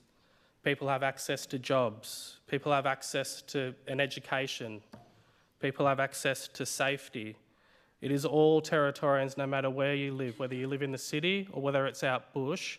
It's important that people have access to those opportunities like anyone else here in Darwin.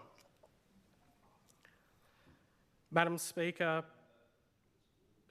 last night we saw the Albanese government hand down its budget containing $7.2 billion for Territorians. Of that $7.2 billion, $2.8 billion was allocated over the next 10 years to continue upgrading and sealing the region's road networks. That's $1.8 billion through the Infrastructure Investment Program from 2025 to 2026, to 2028 to 2029, and $2.8 billion over 10 years. Madam Speaker, we welcome the Albanese government's allocation of more than $200 million for the duplication of the Stewart Highway between Darwin and Katherine. The completion of this project will be transformational for both residents as well as visitors in Darwin and Katherine.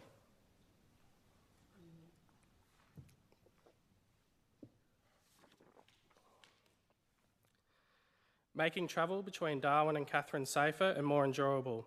And I know the Leader of the Opposition, and I'm sure, I would hope that the member for Katherine can agree with that statement. The Albanese government is continuing to provide funding for road and rail projects across the Northern Territory. It's fantastic to see the Albanese Labor government continue to to its commitment to ensuring the sustainability and growth of our remote communities and regional centres by investing in our road infrastructure.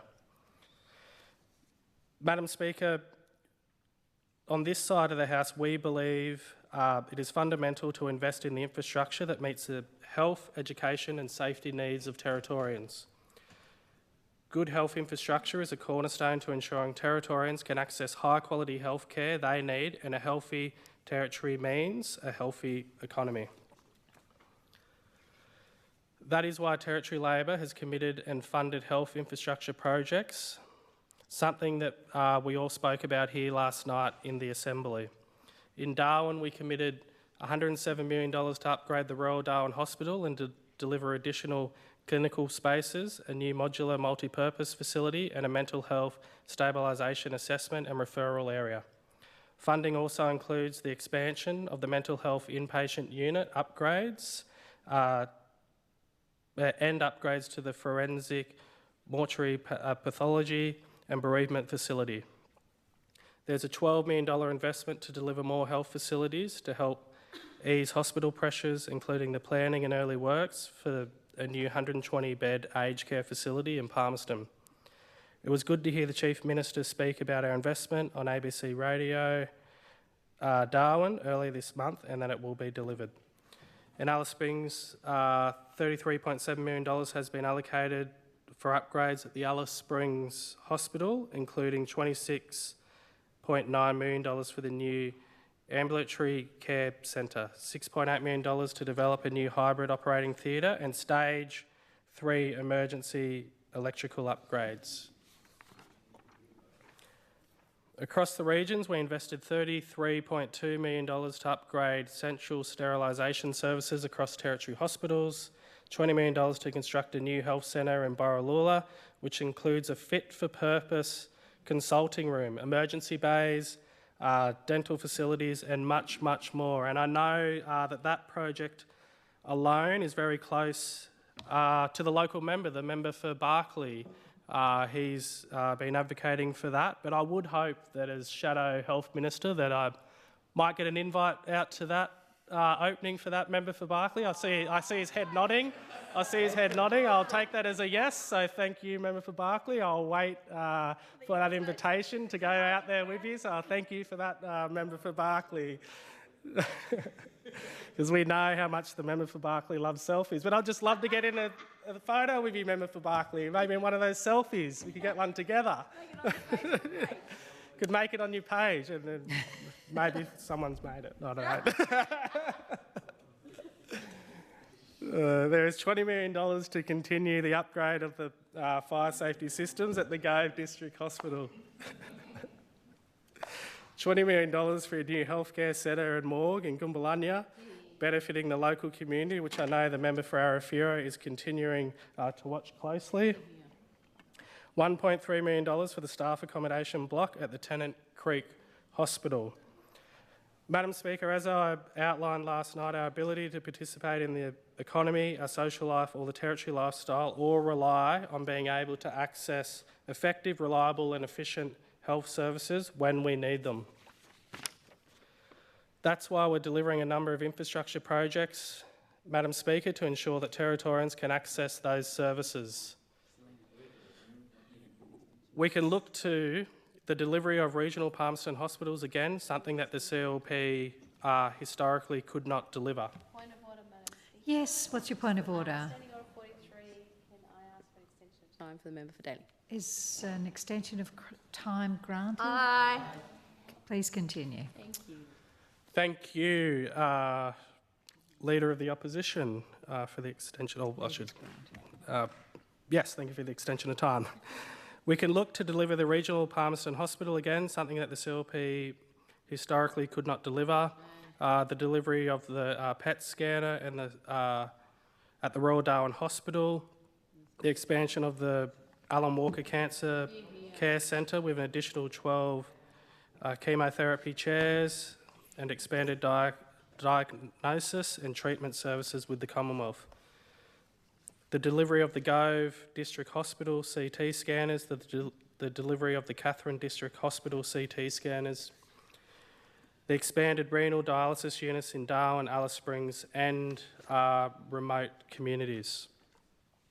Investment in remote health clinic infrastructure, including at Gappawiak, Nooka, Numbawa, Robertson River and Umbacumba. Madam Speaker, Territory Labor's commitment to healthcare remains unwavering. We absolutely look forward to witnessing the positive impact our health infrastructure investment will have across the Territory and the benefits they will bring for Territory families into the future. Last night, we also saw the Albanese Labor government continue their unwavering support for the healthcare and hospitals here in the Northern Territory. Investment in bulk billing is estimated to result in an additional 168,000 bulk billed GP visits each year in the NT alone, Madam Speaker, and 80 practices moving to bulk bill all patients, saving residents between $444 to $677 per year when they visit a GP. An additional Medicare urgent care clinic to Darwin, bringing the total number to 9 here in the Territory. And, Madam Speaker, the extension of the National Health Reform Agreement, which will see NT receive an additional $51 million from the Commonwealth for a total federal funding contribution of $600 million, a 30% increase compared to 2024-2025. That's investing in the Territory health, that's investing in Territorians, and that's investing in Territory's economy, Madam Speaker. Madam Speaker, we know that education changes lives. It is the key tool which can drive every young person forward, nurture critical thinkers, problem solvers and lifelong learners who contribute positively to their community and the overall Territory economy. In education, Budget 24 invests $72.2 million to upgrade schools and education facilities across the Territory to support improved student outcomes. So we not only see the benefit from short-term infrastructure jobs, but also the long-term dividend to our economy. These investments include $9.2 million for the new preschool facilities at Parap Primary School, $3.2 to the redevelopment of Richardson Park to provide access to Ludmilla Primary School, $1.6 million for upgrades to the administration block at Leanya Primary School, $1.2 million for the roof replacement at Wallagi Primary School, $14.8 million for the Catherine High School Science, Technology, Engineering, Arts and Mathematics Centre, $4.4 million for upgrades at Yundamu School, $3.4 million for our Homeland Learning Centre upgrades. $2 million for Energy Smart Schools program, including improving building energy efficiencies and rooftop solar systems. And $1.5 million for upgrades to secondary school facilities at Yidakala School to support improved physical learning environments and educational facilities. Mr Deputy Speaker, investing in good education infrastructure which cater to all forms of learning unlock the different pathways Territory kids need to get the job they want, the job they deserve. Mr Deputy Speaker, the new Charles Darwin University CBD campus, which was opened late last year, is something that we as a Territory Labor team are proud to have delivered in conjunction with the federal Labor government. This education investment will not only be for local Territorians but also international students who bring so much benefit to our community. International students strengthen our cultural, social and economic ties, as well as bringing valuable skills to our workforce, which boosts the Territory economy. Mr Deputy Speaker, I think most of you know I wasn't born here in the Territory, but I have very strong connections to the place after being here for close to 14 years now, I believe. It's gone very quickly, actually. But it's something, you know, I chose to live here because it is a beautiful and magical place, as I think we can all agree in the chamber. It's something that I absolutely love. I love the lifestyle here, and I love getting out and camping and fishing like most people in the chamber here today. But the Territory has so much to offer locals and visitors alike.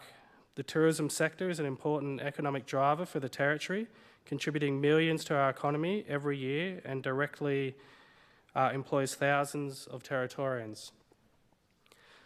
That's why Territory Labor understands the importance of investing in our tourism infrastructure and growing the overall industry. In the 2024 Territory budget, we invested $68.4 million to continue supporting tourism, including $13 million over 3 years for the Territory Aviation Attraction Scheme to fund passenger rebates and airport out-of-hours opening costs. $12.8 million for targeted tourism, business events and international education marketing, $3 million to support tourism recovery in international markets, $3 million for visitor experience enhancement program, $1.9 million for Aboriginal tourism industry development activities.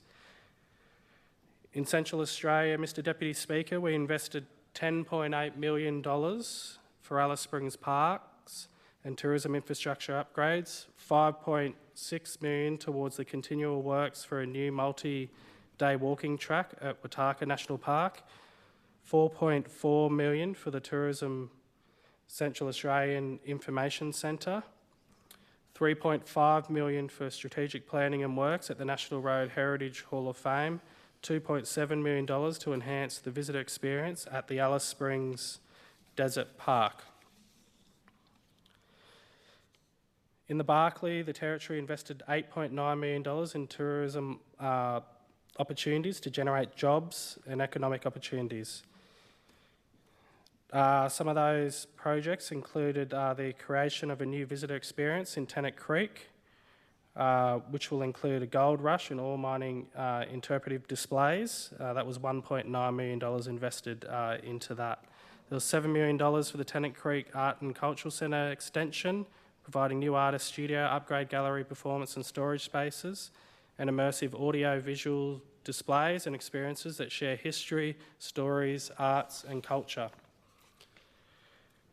Mr Deputy Speaker, in East Arnhem Land, $9 million was invested in the final package of works of the Gungagara Tourism Precinct project, which will enable more visitors to explore the region's natural beauty and rich cultural history. These 2024 budget commitments for tourism infrastructure are again on top of what has been delivered by the Territory Labor Government.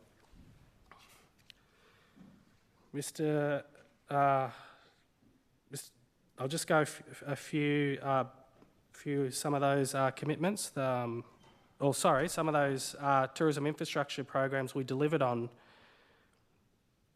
We saw the Screen Industry Funding Program, the $1 Million Road Trip, increased investment in Central Australia tourism, increased investment in top-end tourism, Roadhouse to Recovery grants, Aboriginal tourism grants, unlocking Aboriginal tourism development funding, upgrades to the Alice Springs Information Centre, upgrades to the Catherine Visitor Information Centre, the Bitter Springs we saw upgrades to the Bitter Springs Hot Springs, the Visitor Experience Engagement Grants, and also the Territory Tourism Discount Scheme, and much, much more, Mr Deputy Speaker. But we know at that time, during COVID-19, how much that impacted our visitation numbers, with further impacts from the heightening cost of living crisis and international competition. But that does not mean that we should step back from investing in our tourism infrastructure and improving on our unique and iconic landscapes, which make the Territory the tourism destination for so many. Delivering enabling infrastructure requires working in close partnership with the private sector, local government and the Australian Government. In addition to infrastructure, investing in emerging industries to kickstart investment. This includes the data industry, the renewable energy industry and even the space industry. Mr. Member for Blaine. Oh, it's already been given, the extension. So, but I appreciate that you want to continue to listen to me. I could go on for hours. But finishing up, Mr. Deputy Speaker, we've also invested in agribusiness, horticulture, aquaculture and pastoral industries. Mr Deputy Speaker, this is an enormous pipeline of work that I've just outlined from our Territory Labor Government, but I do want to thank the Leader of the Opposition for bringing this motion forward this evening. Thank you. Thank you, Member for Daly. Member for Drysdale. Thank you, Mr Deputy Speaker. And for the political fiends at home who are tuning in, we are currently discussing on our General Business Day, Labor's brought forward acknowledging the outstanding work of the private sector, tick, and I'll speak to that. That's fantastic. We love our private sector. But I will speak on the part that commends the 24-25 NT Territories Infrastructure Program for its significant contributions to building a better territory, fostering economic development and improving the quality of life for all Territorians. That, Mr Deputy Speaker, I have deep concerns with. So we've just heard a long shopping list given by the opposition on where money has been spent. The job of us in this place is not just, we are here to direct and to lead the territory, Mr Deputy Speaker. Any department can crack out. Point of order. Yeah, clock's just starting. Yes, oh, please. Fantastic. Thank you.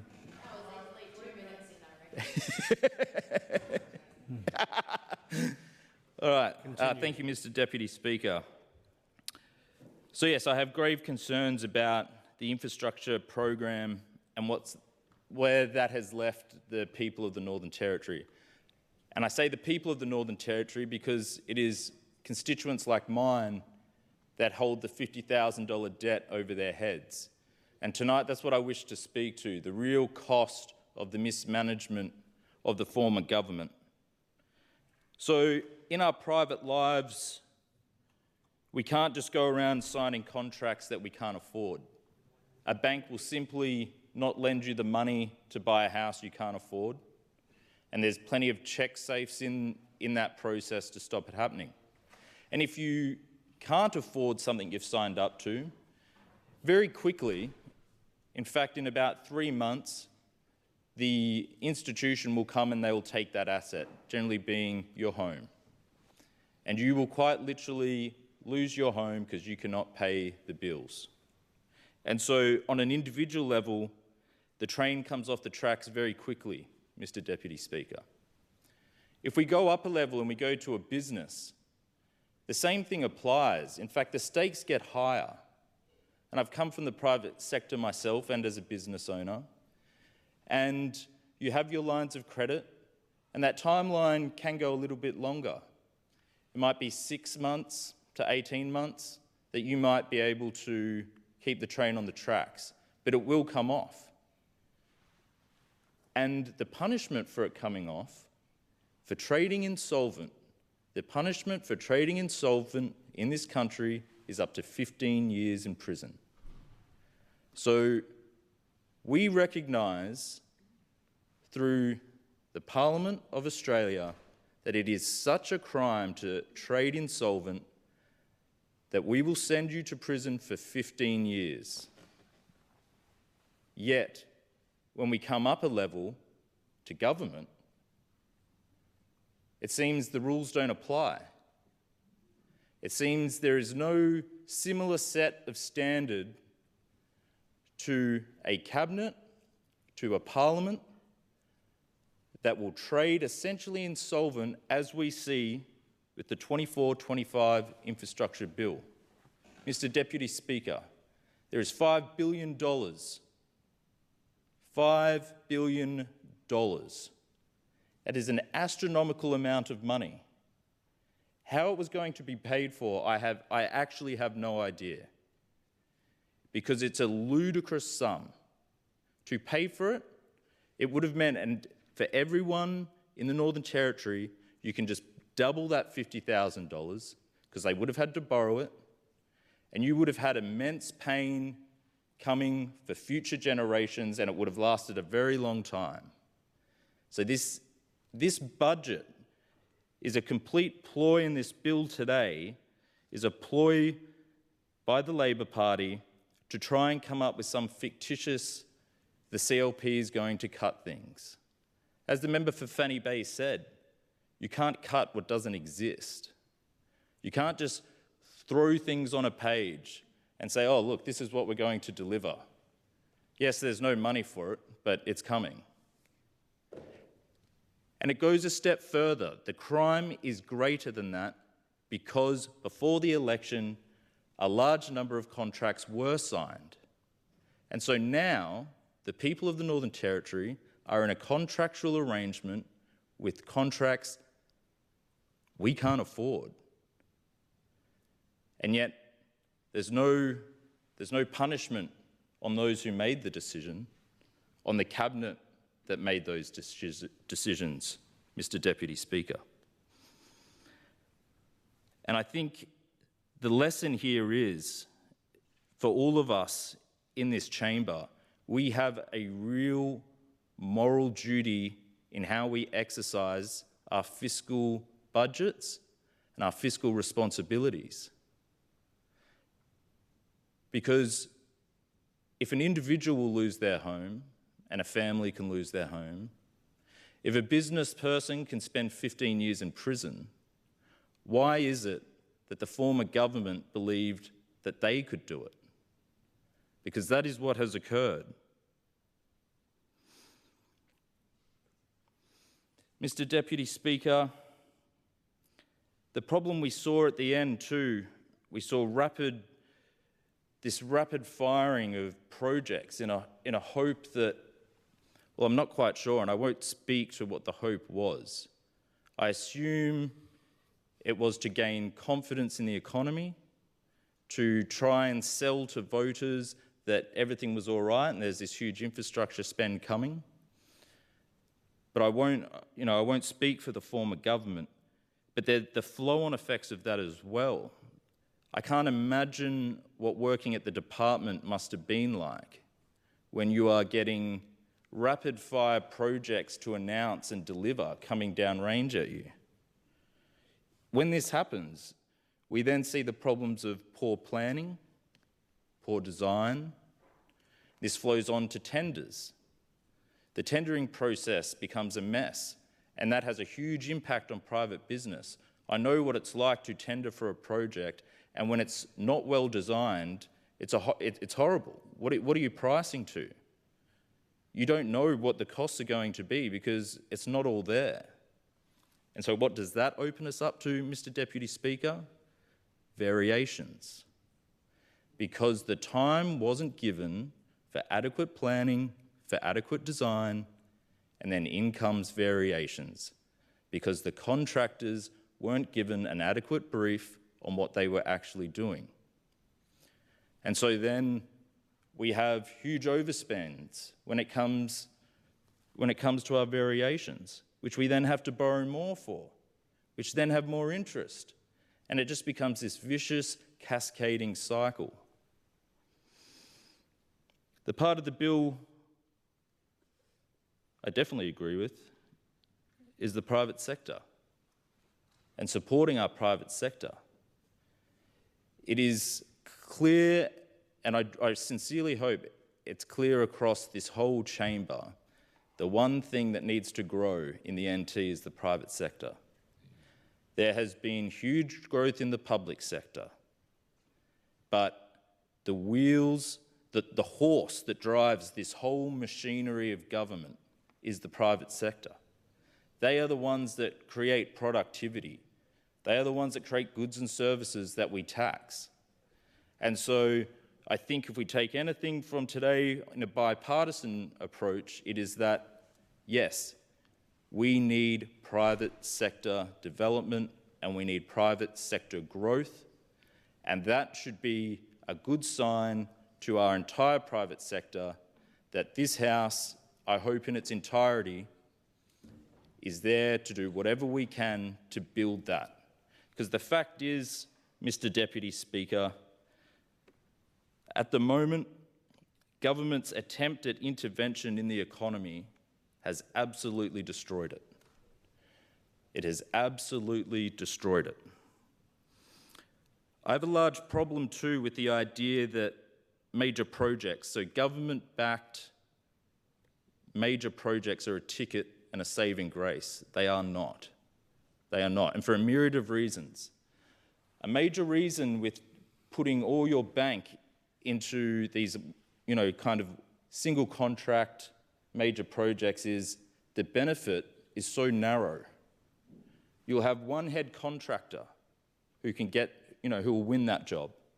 And he'll have his preferred contractors that he normally works with, and the people in that chain, it becomes so small. So you've then got, especially in the construction industry, you'll have a myriad of other businesses who they don't get any love from that. And also, it's just poor economics. You could grab any probably year 10 economics student in the Northern Territory, and they would be able to explain that government funding the entire industry is a ticket to failure. It's just not how it works. Here's another lesson. Government takes, and then they give back, but it takes first. It must take. It takes it in the way of taxes. And so whenever you hear government's giving you this, government's giving you that, it's taken from you first, which even adds further weight to the responsibility we have in having moral fiscal decisions. Because we didn't make the money. The people of the Northern Territory made the money. In our GST revenues, it's our brethren and our sisters from other jurisdictions who made the money. And so we must allocate it responsibly. And we can't trick the people that we somehow magically came up with this, because we simply didn't. It was taken from them first, and then we, as decision makers, decide how it should be allocated. It's not a bad system. But if those decision makers aren't doing it correctly, they aren't doing it responsibly, it becomes very bad, Mr. Deputy Speaker. I would argue our role is to invest money in a way that makes an environment. We want to make a strong, healthy environment for the private sector to grow. It's not to deliver single projects in the hope that it'll generate X amount of jobs for 1 year and then a handful of jobs thereafter, all on government money. We need to create an environment, and then we need to step back and you let the private sector grow. Have a profit incentive so people will take their own risks, and I believe entrepreneurs will do the heavy lifting of the economy in a profit-driven way. And that is what I want to see. And with that, I want to see the high wages. And that is where there is a part for regulation in the free market. Because I want to see the people of Drysdale benefit from the private sector growth that we want to create. Going directly to the budget. As I've said, budgets aren't just plans, they are moral documents. And we really, if I have any message today, it is that. A budget is a moral document. It is the allocation of resources that have been taken from the people, and then we redistribute in a way that is meant to maximise the benefit for the people. And so, robbing our children and robbing our grandchildren is not a moral way to conduct your budgets. And that's the reality of the situation of this budget. If you have $5 billion and you've allocated $300 million or something, you need to borrow, and who are you borrowing from? You are borrowing from every school-age child in the Northern Territory, because they will be paying it off. They will be paying it off in a multitude of ways in which government can recoup its money. It's either in taxes, or it's in lost opportunity, because we now can't invest that future money. So we can't invest in hospitals, we can't invest in education. Something's got to give. It can't just all be give, give, give. And I think Territorians are now acutely aware of that. And so I stand firmly on the grounds of I cannot support this, when at the core of it, it requires, to support this, would mean I support robbing my own children of a future they could have. I will not support any budget that will rob my children, the children of Drysdale at Grey and Driver Primary, at the Palmerston Senior College. I just will not do it, Mr. Deputy Speaker. And there were opportunities along the way, and we've been delayed. The moratorium on fracking is a prime example of how we have delayed what could have been. Right now, we could be discussing what we're going to do with the extra revenue streams that have been granted, or the influx of workers, and we're debating where new schools need to be built, or we're debating which hospitals need to get more funding. These would be good things to debate. But we have inherited an economic foundation that was built on sand, and it has cracked. And so that is what our government is left to build with. And we will, Mr. Deputy Speaker. Absolutely we will. We didn't take this job. No one in this chamber took this job thinking it would be easy. And I definitely accept that from those opposite as well. But we knew stepping into this it was going to be extremely difficult, and the economic front is a big part of that, Mr. Deputy Speaker. There was misplaced infrastructure as well. We saw the development in Nightcliff, the police station in Nightcliff. I mean, why would you build a police station and not man it with police? It beggars belief. But it's that kind of wasteful spending which has led us to $50,000 on every man, woman and child's head. And that is what we have to deal with here in the Northern Territory. And these kind of things, you can see, they were political decisions. And it goes back to the moral idea of what a budget is. These political decisions were just to capture short-term votes, but it's been at the cost of generations to come. It simply has been. The great economic consequence, I've spoken about the debt, and we have this ballooning annual interest. The numbers get so big, they kind of get lost when you're talking, 10 billion, 11 billion, 12 billion. That is a loan like anyone else has on their home, and we are paying interest. And it is rapidly growing. It is rapidly growing. And that is all money we cannot spend because we're repaying debt. And it will keep growing.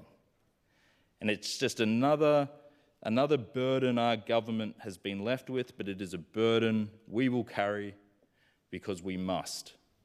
And the people of the Northern Territory didn't put us in this chamber to have it easy. They put us in here to fix the job, to get it done, Mr. Deputy Speaker. And that's exactly what we're going to do.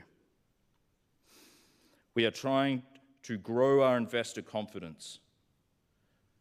We don't want to see people leaving the Northern Territory anymore. And when you have population decline, who do you think leaves? It's those that can afford it. Your professionals, your highly skilled workers, those with capital, so your developers, your builders. They go and they take their money somewhere else. The professionals go and they take their skills somewhere else. And we are then left not only poorer, but our human capital is just crushed. We're losing everyone that's carrying wealth, and they're taking it somewhere else. Everyone that has high need skills, and they're taking it somewhere else. And we are left holding the handbasket because of a terrible, terrible mismanagement of money. Money never sounds, it's never such a hot, it doesn't sound kind of sexy to talk about.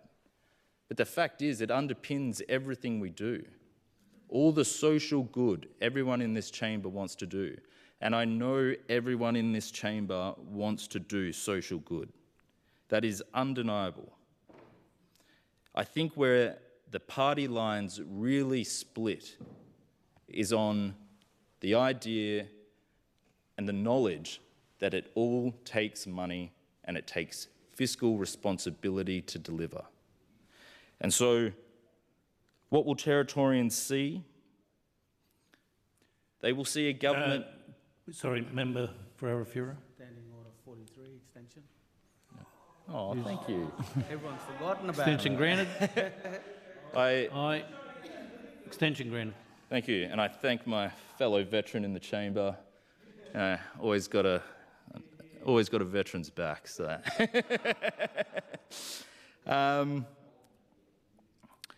So what will we give to the Northern Territory? Well, we must exercise discipline. That we must do. We must focus on real outcomes. So every dollar spent, we must know is going to deliver economic and social benefit, just as the member for Fong Lim spoke of very eloquently. Those dollars must have real benefit, Mr. Deputy Speaker. And we want infrastructure that supports our population and supports its growth. We want to get those who left to come back, and we want new capital, both in the form of wealth and human capital, to come to the Northern Territory, because that is how we improve our education and our health system. Because whilst we're talking of all these dollars, you know who suffers? It's teachers who are burning out. It's teachers who have an ever-growing class size because the budget, because of poor fiscal management, now we can't afford more teachers. I don't want that. I don't want that for any territory school. I want the smallest class sizes in the country. I want teachers to feel like when they go into work, they're not just trying to manage 30 students, but they feel they're going into the classroom and they're teaching. I want nurses not to be burning out. As we've seen, because of poor fiscal management, we saw under the previous government, they had to increase their patient load. We don't want that. We don't want that for nurses, and we certainly don't want that for patients. And again, what will this lead to? It will lead to more nurses burning out. It will lead to a higher turnover. And this is all the real-world impacts of poor fiscal management, Mr. Deputy Speaker. So you are seeing a major shift.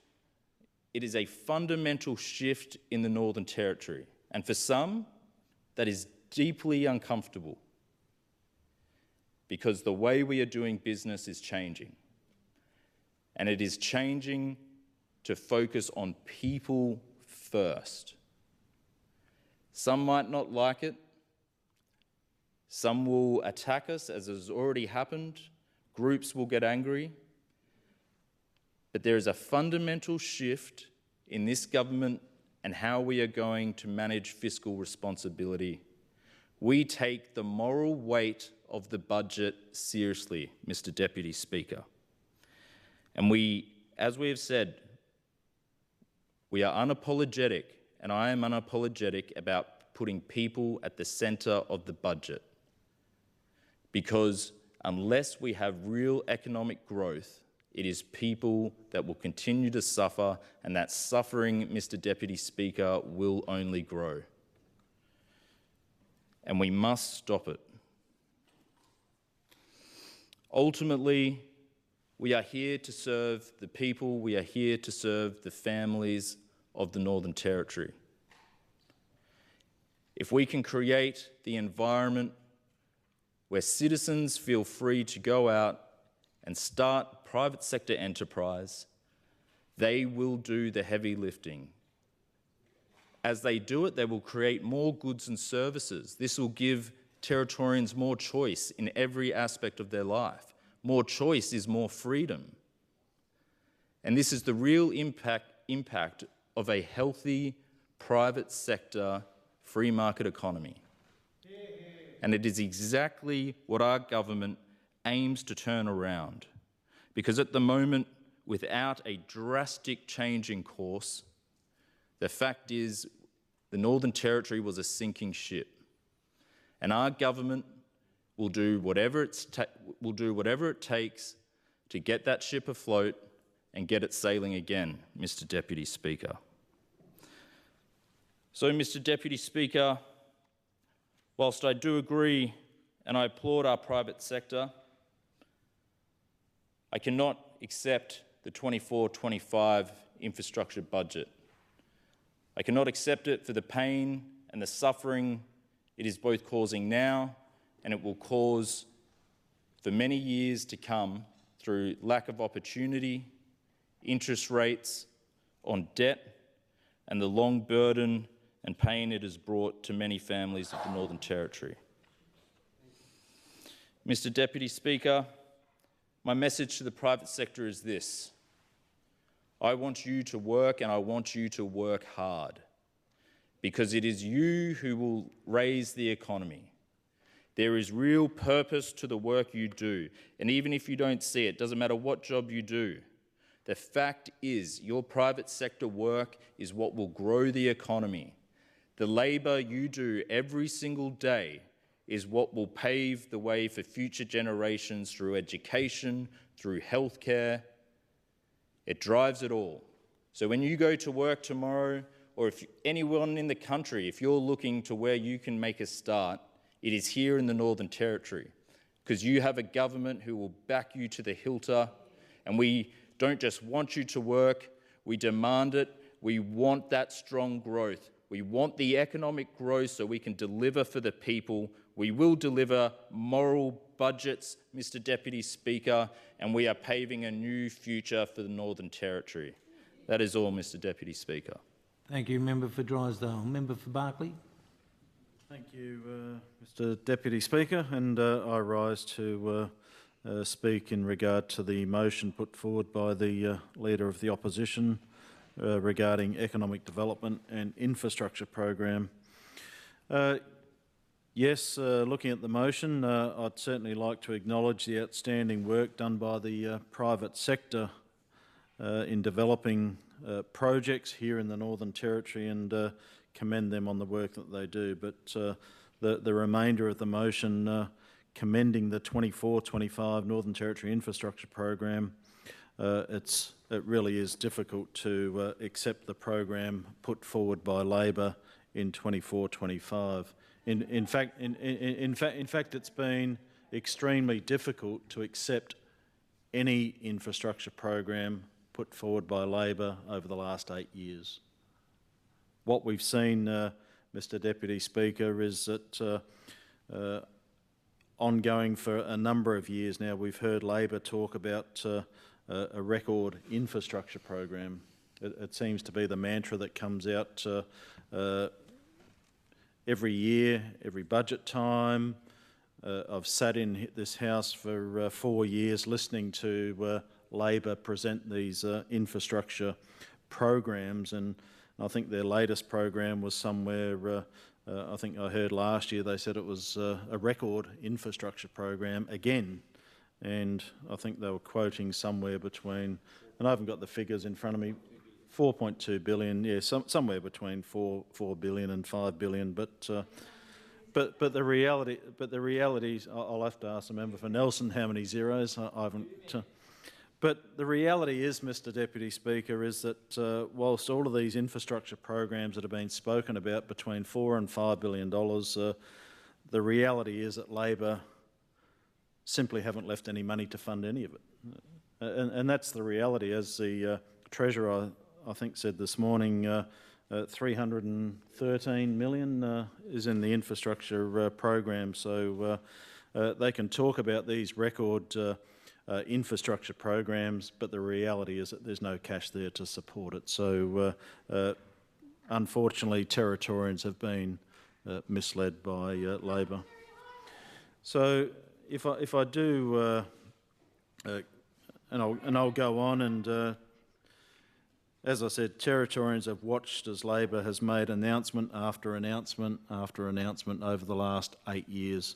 But as I get to it, and I'll talk about some of the promises that have never been delivered in the Barkly, Mr Deputy Speaker, because you often hear me talk about this, that it's very rare to see a shovel in the ground under the previous Labor government, and I've got a number of projects that I can talk about that were promised in the Barkly over the last 8 years, but simply were never delivered by Labor. So yes, have a cup of tea while you listen in, Mr. Member for Nelson, I should say. Basically, Labor delivered an infrastructure program riddled with significant shortfalls. Cash allocations couldn't keep up with the projects they started, putting us in a position where contractual obligations could potentially go unmet. Projects with budgets spiralling out of control, and one example is the Tiger Brennan Drive that blew out by, I think, over $100 million. So the original quote, or the original budget line that we were told was around about 62 million. Of course, that blew out by a further $100 million under Labor. But let me just give some examples of some of the projects that were promised by Labor. Some of them were delivered, some were delivered way over budget over the last 8 years. We know that the shiplift, for example, I think when it was originally put forward, I think it was estimated to be around about $100 million. Under Labor, the cost of delivering the shiplift now is, of course, well over $500 million. I just spoke about the overpass on Tiger Brennan Drive. Started off at 60. Labor basically committed us to a overall cost of around about $164 million for that project. They committed us to $145 million for the Darwin Civic and State Square redevelopment. We've spoken about the $12.7 million that was, in my view, wasted on a police station at Nightcliff. Building a police station at Nightcliff, I think I heard before, it's essentially an unmanned police station. So $12.7 million spent on that for a police station that essentially opens between 8 and 4:21 Monday to Friday. So that's the situation we were placed in. Who could forget the $35 million that was paid out to youth offenders? $35 million Labor paid out. A secret payout, that's right. There was the $12 million grandstand at the Fanny Bay Racecourse, a $14 million overspend on the Garramilla Boulevard. Who could forget the $432,000 to move a bus stop from Kavanagh Street to Smith Street, but then back again? So that's another example of the wasteful spending of the former Labor government.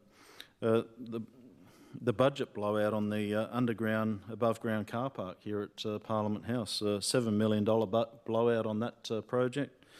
And of course, we've heard about this unshaded structure on Kavanagh Street, 2.7 million. And as I said the other day, you know, we talk about growing the economy, but of course Labor can't even grow a vine on this unshaded structure on Kavanagh Street. So what hope did we have under Labor when they couldn't grow a vine, let alone grow the economy? I think yesterday I spoke about the 4.3 million consultancy into a COVID response, which ended up at ICAC. I think it started off at, I think it might have been, don't quote me on it, but I think it started off at about 700,000, then grew into about a $4.3 million consultancy. And Mr Deputy Speaker, at the moment we're spending roughly $80,000 a year, it might be more, just to maintain the shadeless structure on Kavanagh Street, close to 100,000 I think. So there was the $2 million overspend on the Myeli Point Playground. There was a $1 million overspend on demolition of the Cham building. The Labor government spent $220,000 on a renewables targets report, which was made public after a FOI request, with every single page redacted. So $220,000 on a report that was released to the public but every page was redacted. So, so I don't know what that says, but this is one that always concerns me, Mr Deputy Speaker, because the former government spent $40,000 advertising Boundless Possible.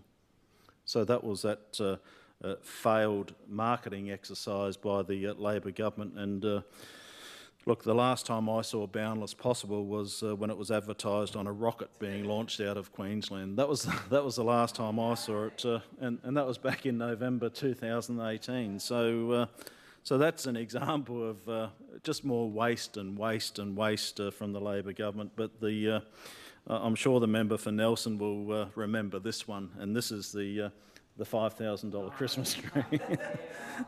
So after one of their chief ministers, I think they had three. This I think was the first chief minister they had, Michael Gunner, came out, told everybody that we're reining in spending across the board, and I think within a week there was Labor was spending $5,000 renting a Christmas tree. But in the meantime, Mr Deputy Speaker, what we did see and what concerned me with all this reckless spending was that, being the member for Barkly, the lack of investment in the Barkly and other parts of the Northern Territory as well. So I just want to remind members here that not only did we have a significant period of reckless spending where the Labor took us from a $1.8 billion debt, and of course we know that now we're facing, coming into government, around about $11 billion debt. So what didn't get delivered? We've heard Labor today talk about all of this infrastructure that they apparently did, but in Borroloola, Mr Deputy Speaker, it must have been close to 5 years ago now, the former Labor government committed $3.5 million for a 30-lot subdivision in Borroloola. Now, you heard me talk about shovels. Not one shovel has hit the ground for that project over the last 5 years. When it comes to the new health clinic at Borroloola, we've made a commitment to build that health clinic at Borroloola, but the reason that we did make that commitment because Labor again failed to deliver essential infrastructure in Borroloola because they didn't focus on the bush. They didn't focus on the bush when it came to delivering essential services such as health, education, community safety through policing, the lack of investment, the amount of waste just going on projects that I've just rattled off. The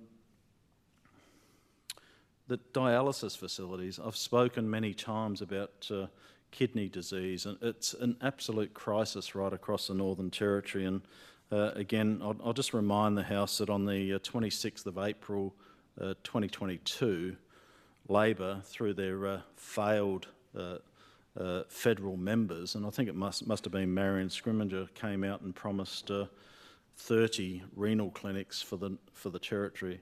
So again, 30 renal clinics would make a significant difference to many of the remote communities here in the Northern Territory when it comes to renal dialysis. We often see families having to travel long distances for renal dialysis treatment, and that's having a significant impact on communities right around the Northern Territory, because it's not just the patient that needs to travel. Patients need family support when they travel as well, so we're seeing significant travel and disruption in remote communities because of Labor's failure to invest. So that commitment, 3 years ago, we're just a month away from that being 3 years ago, where that commitment to build 30 renal clinics, again, another complete failure. But as part of that commitment, there was a commitment made to invest in 500 Aboriginal health workers at the same time. That commitment was never delivered as well. But even more importantly, just like kidney disease, Labor promised to double the funding for rheumatic heart disease. Again, never seen. So these are the sort of hollow commitments that have been made by Labor over many, many years, and certainly 19 out of the last 23 years we've had a Labor government in the Northern Territory, and all we've ended up with is overspends, money being wasted on projects where critical services have just been ignored by Labor. So I think I heard, I think it might have been the member for Daly talking about roads, and when we talk about roads, I've been talking about roads in this House for 4 years, and it's very concerning to me that looking at the federal budget, there's an investment of what, $200 million, and that's to I think upgrade some of the road between Katherine and Darwin. Yet the federal government is investing $7.2 billion on the Bruce Highway in Queensland. Yet the people in my electorate, Mr Deputy Speaker, continue to suffer because of the poor quality of roads. The Stewart Highway has been closed a number of times over the last couple of years because of weather events. I can still remember the member for Nelson coming across that massive washout 45 kilometres south of Tennant Creek, and look, I virtually, if I had a ladder, I would have had to have given it to him to get out of that hole. That's how deep it was, and as we went through it, it was left as virtually gravel. And that was the Stewart Highway, and that was just one part of the Stewart Highway that had been cut. But there's the Barclay Highway, that was cut last year as well. No further investment to lift the highway to make it more resilient to these weather events. When I travel out bush, and look, the bush members over there know as well as I do the condition of roads out bush, but they had 8 years to fix them. 8 years. And 8 years is a long time for people. It's a long time for our pastoralists. It's a long time for tourists. It's a long time for locals. It's a long time for business people to be travelling those roads. And just think of the damage that's being caused to trucks, to vehicles. I think I've said it, I think it was just a few years ago where I reported that I'd lost 2 sets of number plates just travelling through my electorate because the corrugations on the roads are quite substantial, where my number, I think it was my rear number plate, fell off at least twice while I was travelling those roads. But that's just a small example, but think about pastoralists trying to manoeuvre their trucks through some of these roads. They just can't get through them. But think about the locals that are living in the communities. People often say to me, well, how come there's so many abandoned cars around? You go to a community, you know what it is? It's the quality of the roads that locals are driving on is actually destroying their vehicles. Absolutely destroying their vehicles, Mr Deputy Speaker, because of the neglect, the failure of Labor to invest in our roads over the last 8 years. So when it comes to roads, we have some significant problems in the roads right across the Barclay. If we look at some of the opportunities for tourists to come to the Northern Territory, I've spoken about the Wollongong Road between Queensland and Borroloola. For 4 years, while Labor was in government, I called for them to upgrade the Wirian, Falsh and the Fletcher rivers because they're often impassable during various times of the year. The Georgina River, just near Lake Nash, I think it might be underwater at the moment as we speak. I did see some photos of flooding there, but there's been no investment to put bridges, lift those roads so that traffic can get through in and out of those particular remote areas. So, but schools, Ali Kurung School, the former Labor government had an opportunity to invest in schools in my electorate and they failed to do so. The Ali Kurung School, I've often described it as the worst school probably in Australia. That's how bad it was left by Labor. The Munkata School, the Newcastle Waters School were totally ignored under the Labor government. But the staggering part about this is that leaving those schools in a total state of disrepair, at the same time we saw school attendance drop to 46%. So I think there's a correlation there between the standard of the schools that Labor left behind versus the attendance rate, because I've often said that I wouldn't even go to the Alikrung school.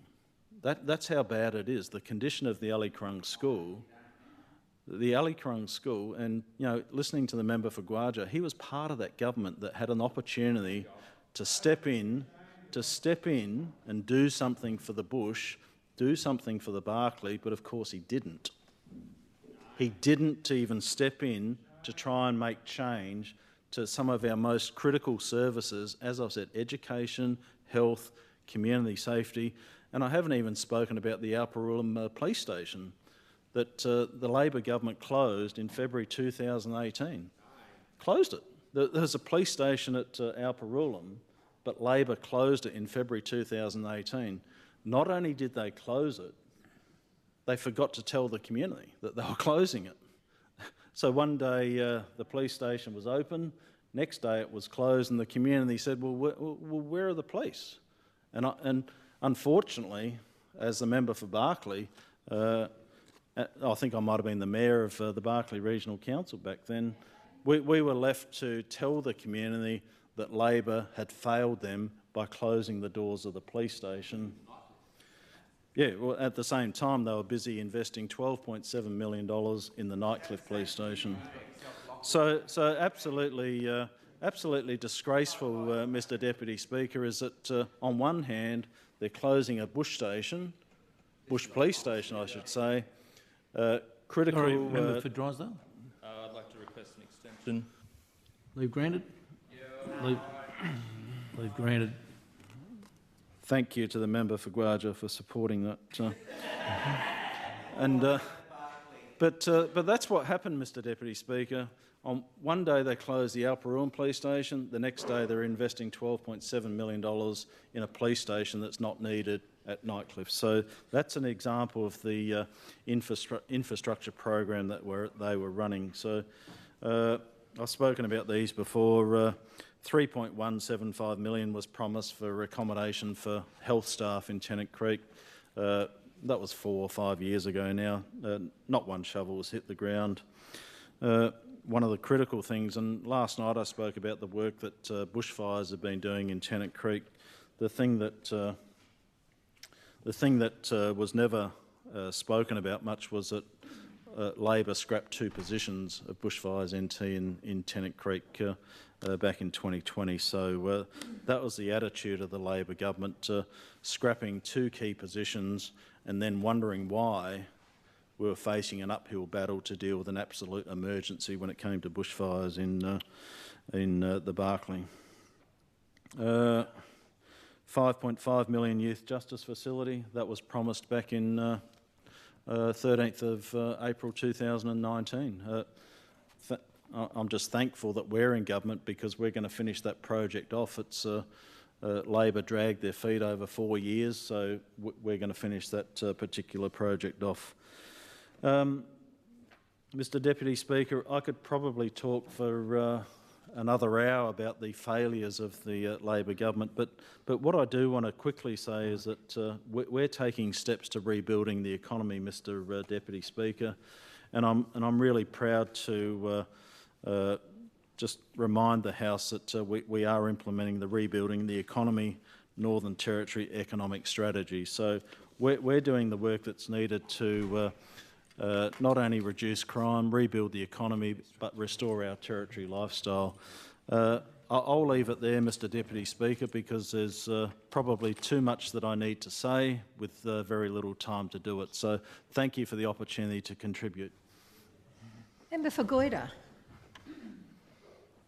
Madam Speaker, I rise today to add my contribution to this notice for General Business Economic Development Infrastructure Program, and rather than focusing on the failures of the 24-25 Northern Territory Infrastructure Program, I wanted to address the first part of the motion, and that is that we acknowledge the outstanding work done by the private sector in developing a portfolio of projects valued at over $57 billion, spanning critical sectors such as minerals and resources, digital innovation, renewable energy and agribusiness.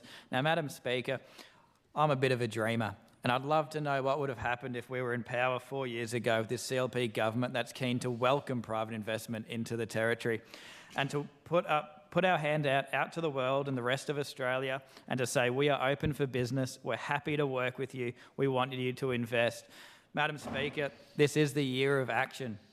And Madam Speaker, just in the last 7 days, we have passed 2 bills which will significantly improve business confidence in the Territory.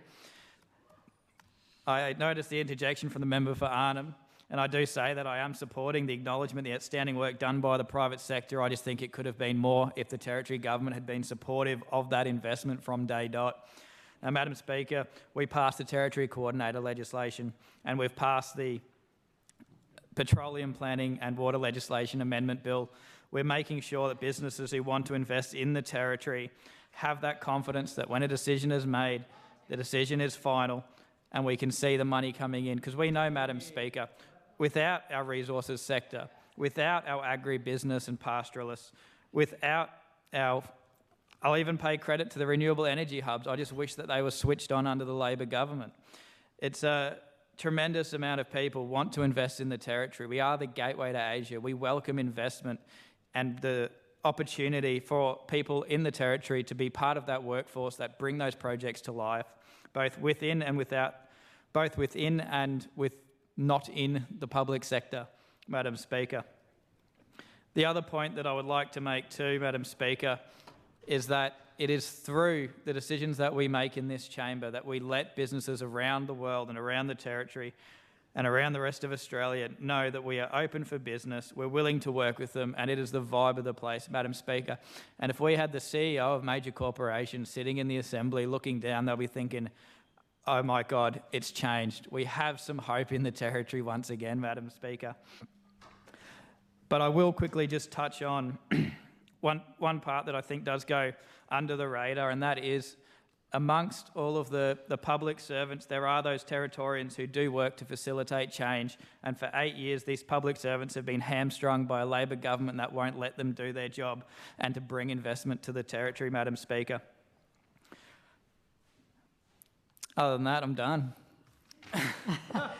Well, we're a minute away from... Would you like to conclude? Thank you. Thank you, Madam Speaker. I just want to acknowledge the opposition. You've got speakers. Seconds. Madam Speaker, I move that the question be put.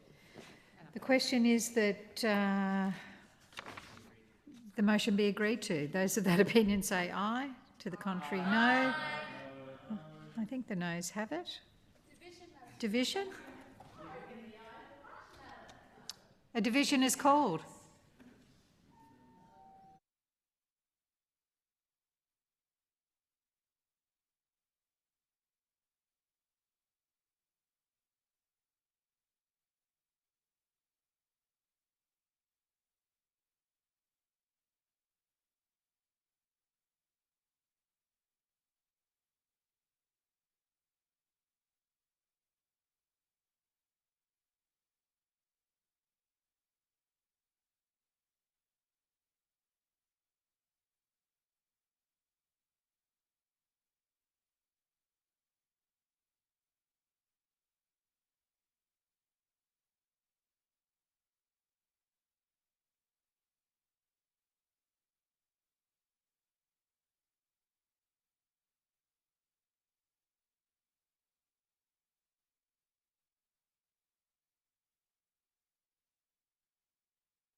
We've got 6 ayes and 17 noes.